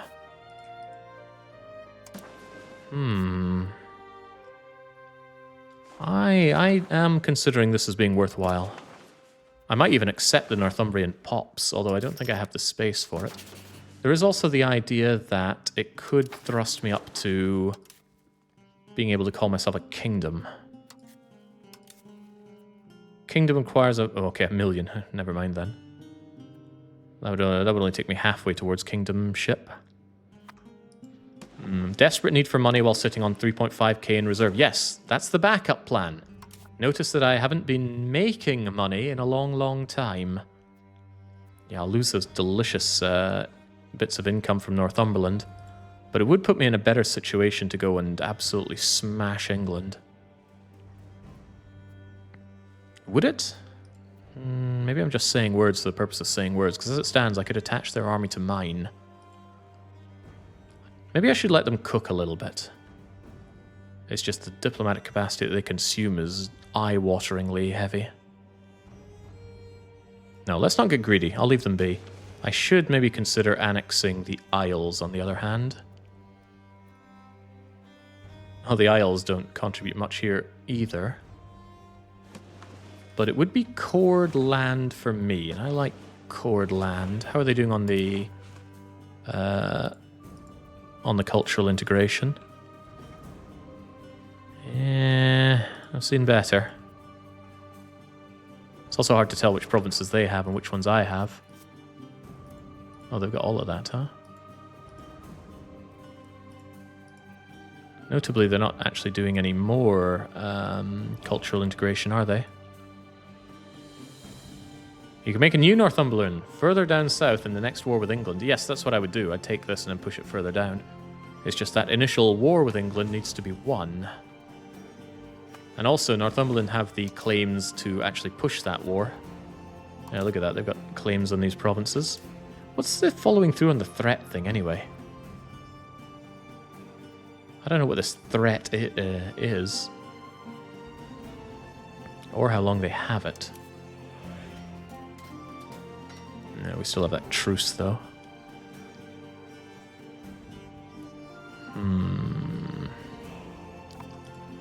Difficult, difficult, lemon, difficult. Ooh, 100% Highlander over there. Yeah, they'll die away eventually. I do think I need to integrate somebody, though, so I should just start with you, if at all possible. I don't know if it's been 10 years. Oh, they don't like me enough. That's another consideration. Need to have 150. And it needs to start in 1366. All right, we're going to improve relations then and get them consumed. They also need to be loyal to a degree. But we'll be there, especially with increased relations. Whew. There's a lot to do for nothing here as Moray. Yeah, 3 years, integrate the Isles, then finally we will be still just a crappy Scotland. I love being crappy Scotland. Moving our capital to Lothian is a mere 7 years away, and that will hopefully work wonders for control, because control just cannot spread well through the Grampian Mountains. But it can spread through these waters. Should also be a better place to get manpower from when I get my sergeantry up down here, and yeah, I'll want armories in everywhere that have even a tickle of control. Wasn't I meant to move my army over to one of these places to get better control, by the way?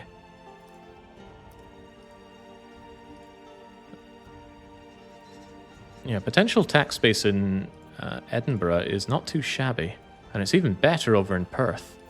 I'm going to move you over to Perth and see if we can't extract some value out of that place. Build light... yeah. How many sailors are there in Moray? All of Moray combined have 0 sailors. I did shut down all the wharfs, but the wharfs were in no-control land, so what was I to do? There is an attempt at something here. 0, oh my, yeah, who would have thought nobody's learned how to sail or even swim in Scotland? Can you improve the cultural opinion with Northumberland? Why would I? Northumberland are good Highland individuals. That is another good reason to push your culture on your subjects. You'll improve relations, you'll improve integration. It's just really good. But yeah, a big part of the reason why I did it is so that he could spread my Highland... Ah, bollocks!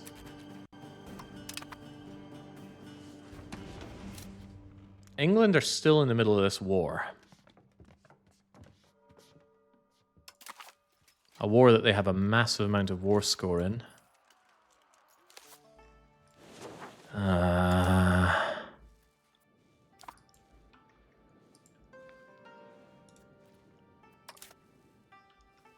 At least if I pull the trigger, it's with a better casus belli.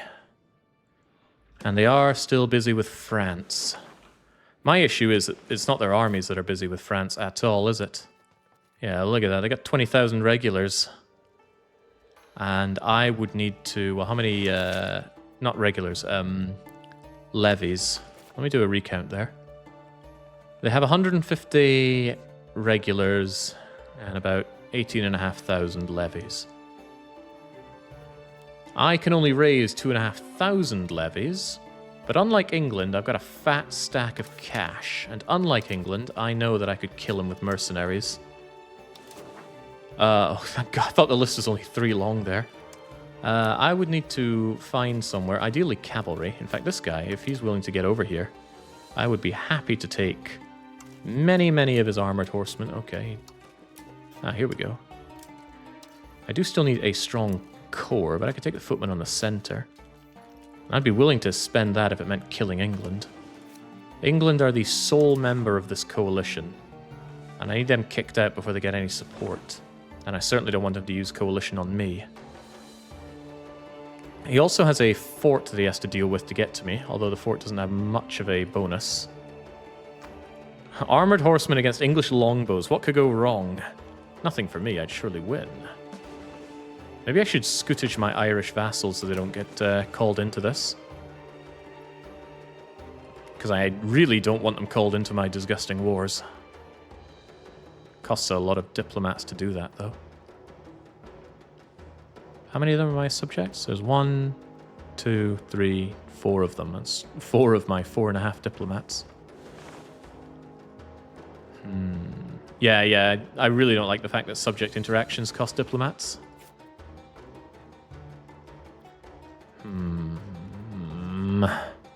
Feels like this is a potential throw for the entire campaign, which has gone surprisingly well so far.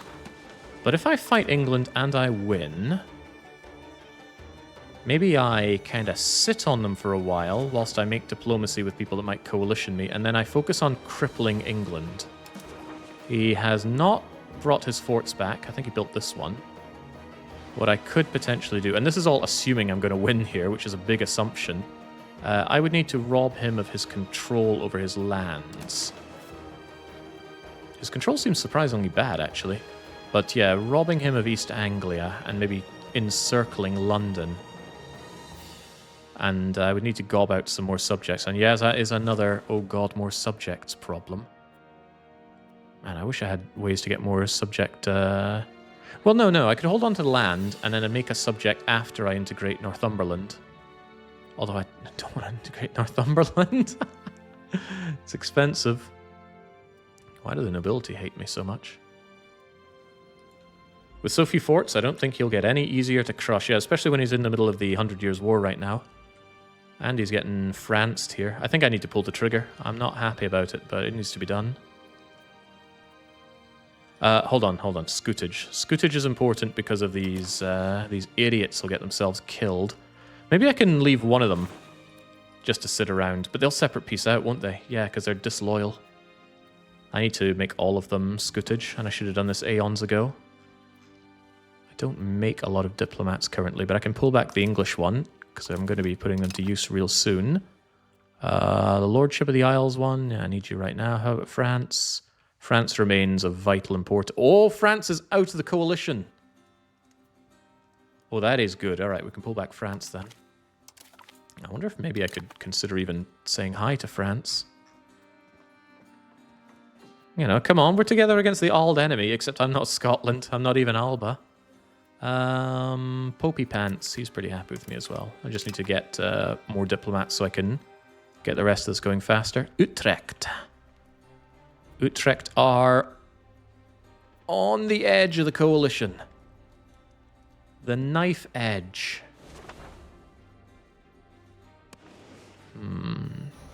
The idea is if I wait too long and other people join the coalition, then I'm going to lose my edge against England here. Utrecht being the biggest pain if they were to join. Maybe I should just accept that one of my subjects is going to get hammered from the English Pale Lords. Or I hold out a little bit. I'm going to hold out a little bit. Let's enable the scootage. Scootage for you. They will not join our wars. Actually, before I do that, is there a way to just tell them not to join? No, there is not. That's a shame. Well, I want the Isles and Northumberland involved, but the other 4 have to stay out. Ach, well. Might as well do this from the Manage Subject screen. Gwyneth, you can join, that's fine. But anally, that's a scootage. Thomond, that's a scootage. Wait, I gotta be careful not to do my tributary, so not Himani, they won't be joining anyway.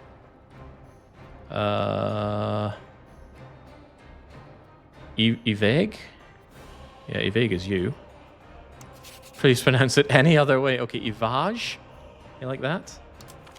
Maybe there were only 3 of them. Hold on, hold the phone there.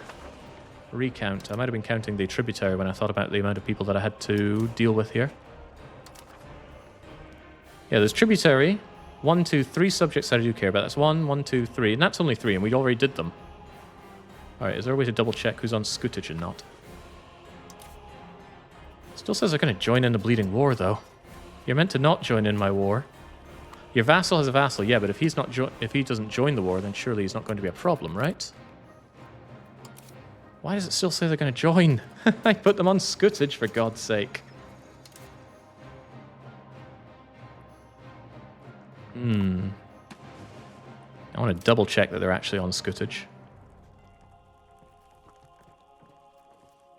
All right, here we go. They want England dead. Do I have to wait for turn of the month? That's really risky. I don't want anyone joining this coalition. Maybe the UI doesn't update? Let's believe that. In fact, let's just believe, right? The time has come to pull the trigger. I'm going to get some armies at the ready. Crush England, hopefully when they're busy on that fort. And then we're going to ride down and slay them all. It'll be a cracking good time. Ah!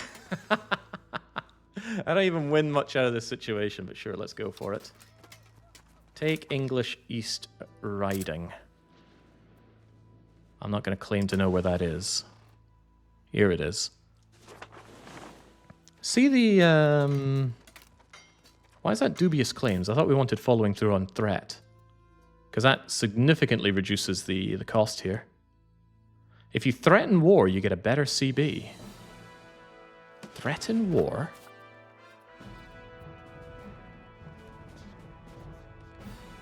There is no Cassis which we can threaten with. Oh well, there we go.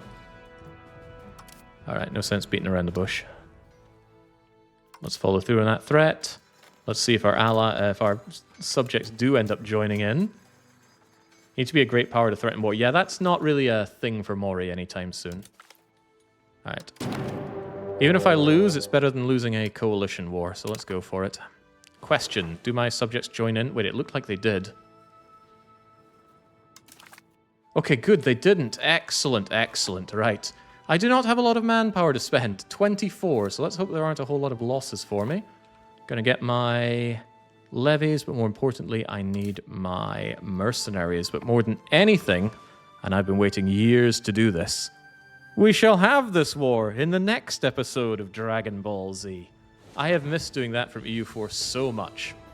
But yes, it is time to finally curb stop England, and by it is time, I mean the time that I am back. I've got things I need to do today, including getting over to those shops, and I better do that post-haste. I will be back with this tomorrow, and we will see, one way or another, who dominates the Isles. So until then, it's a cheers and a cheerio.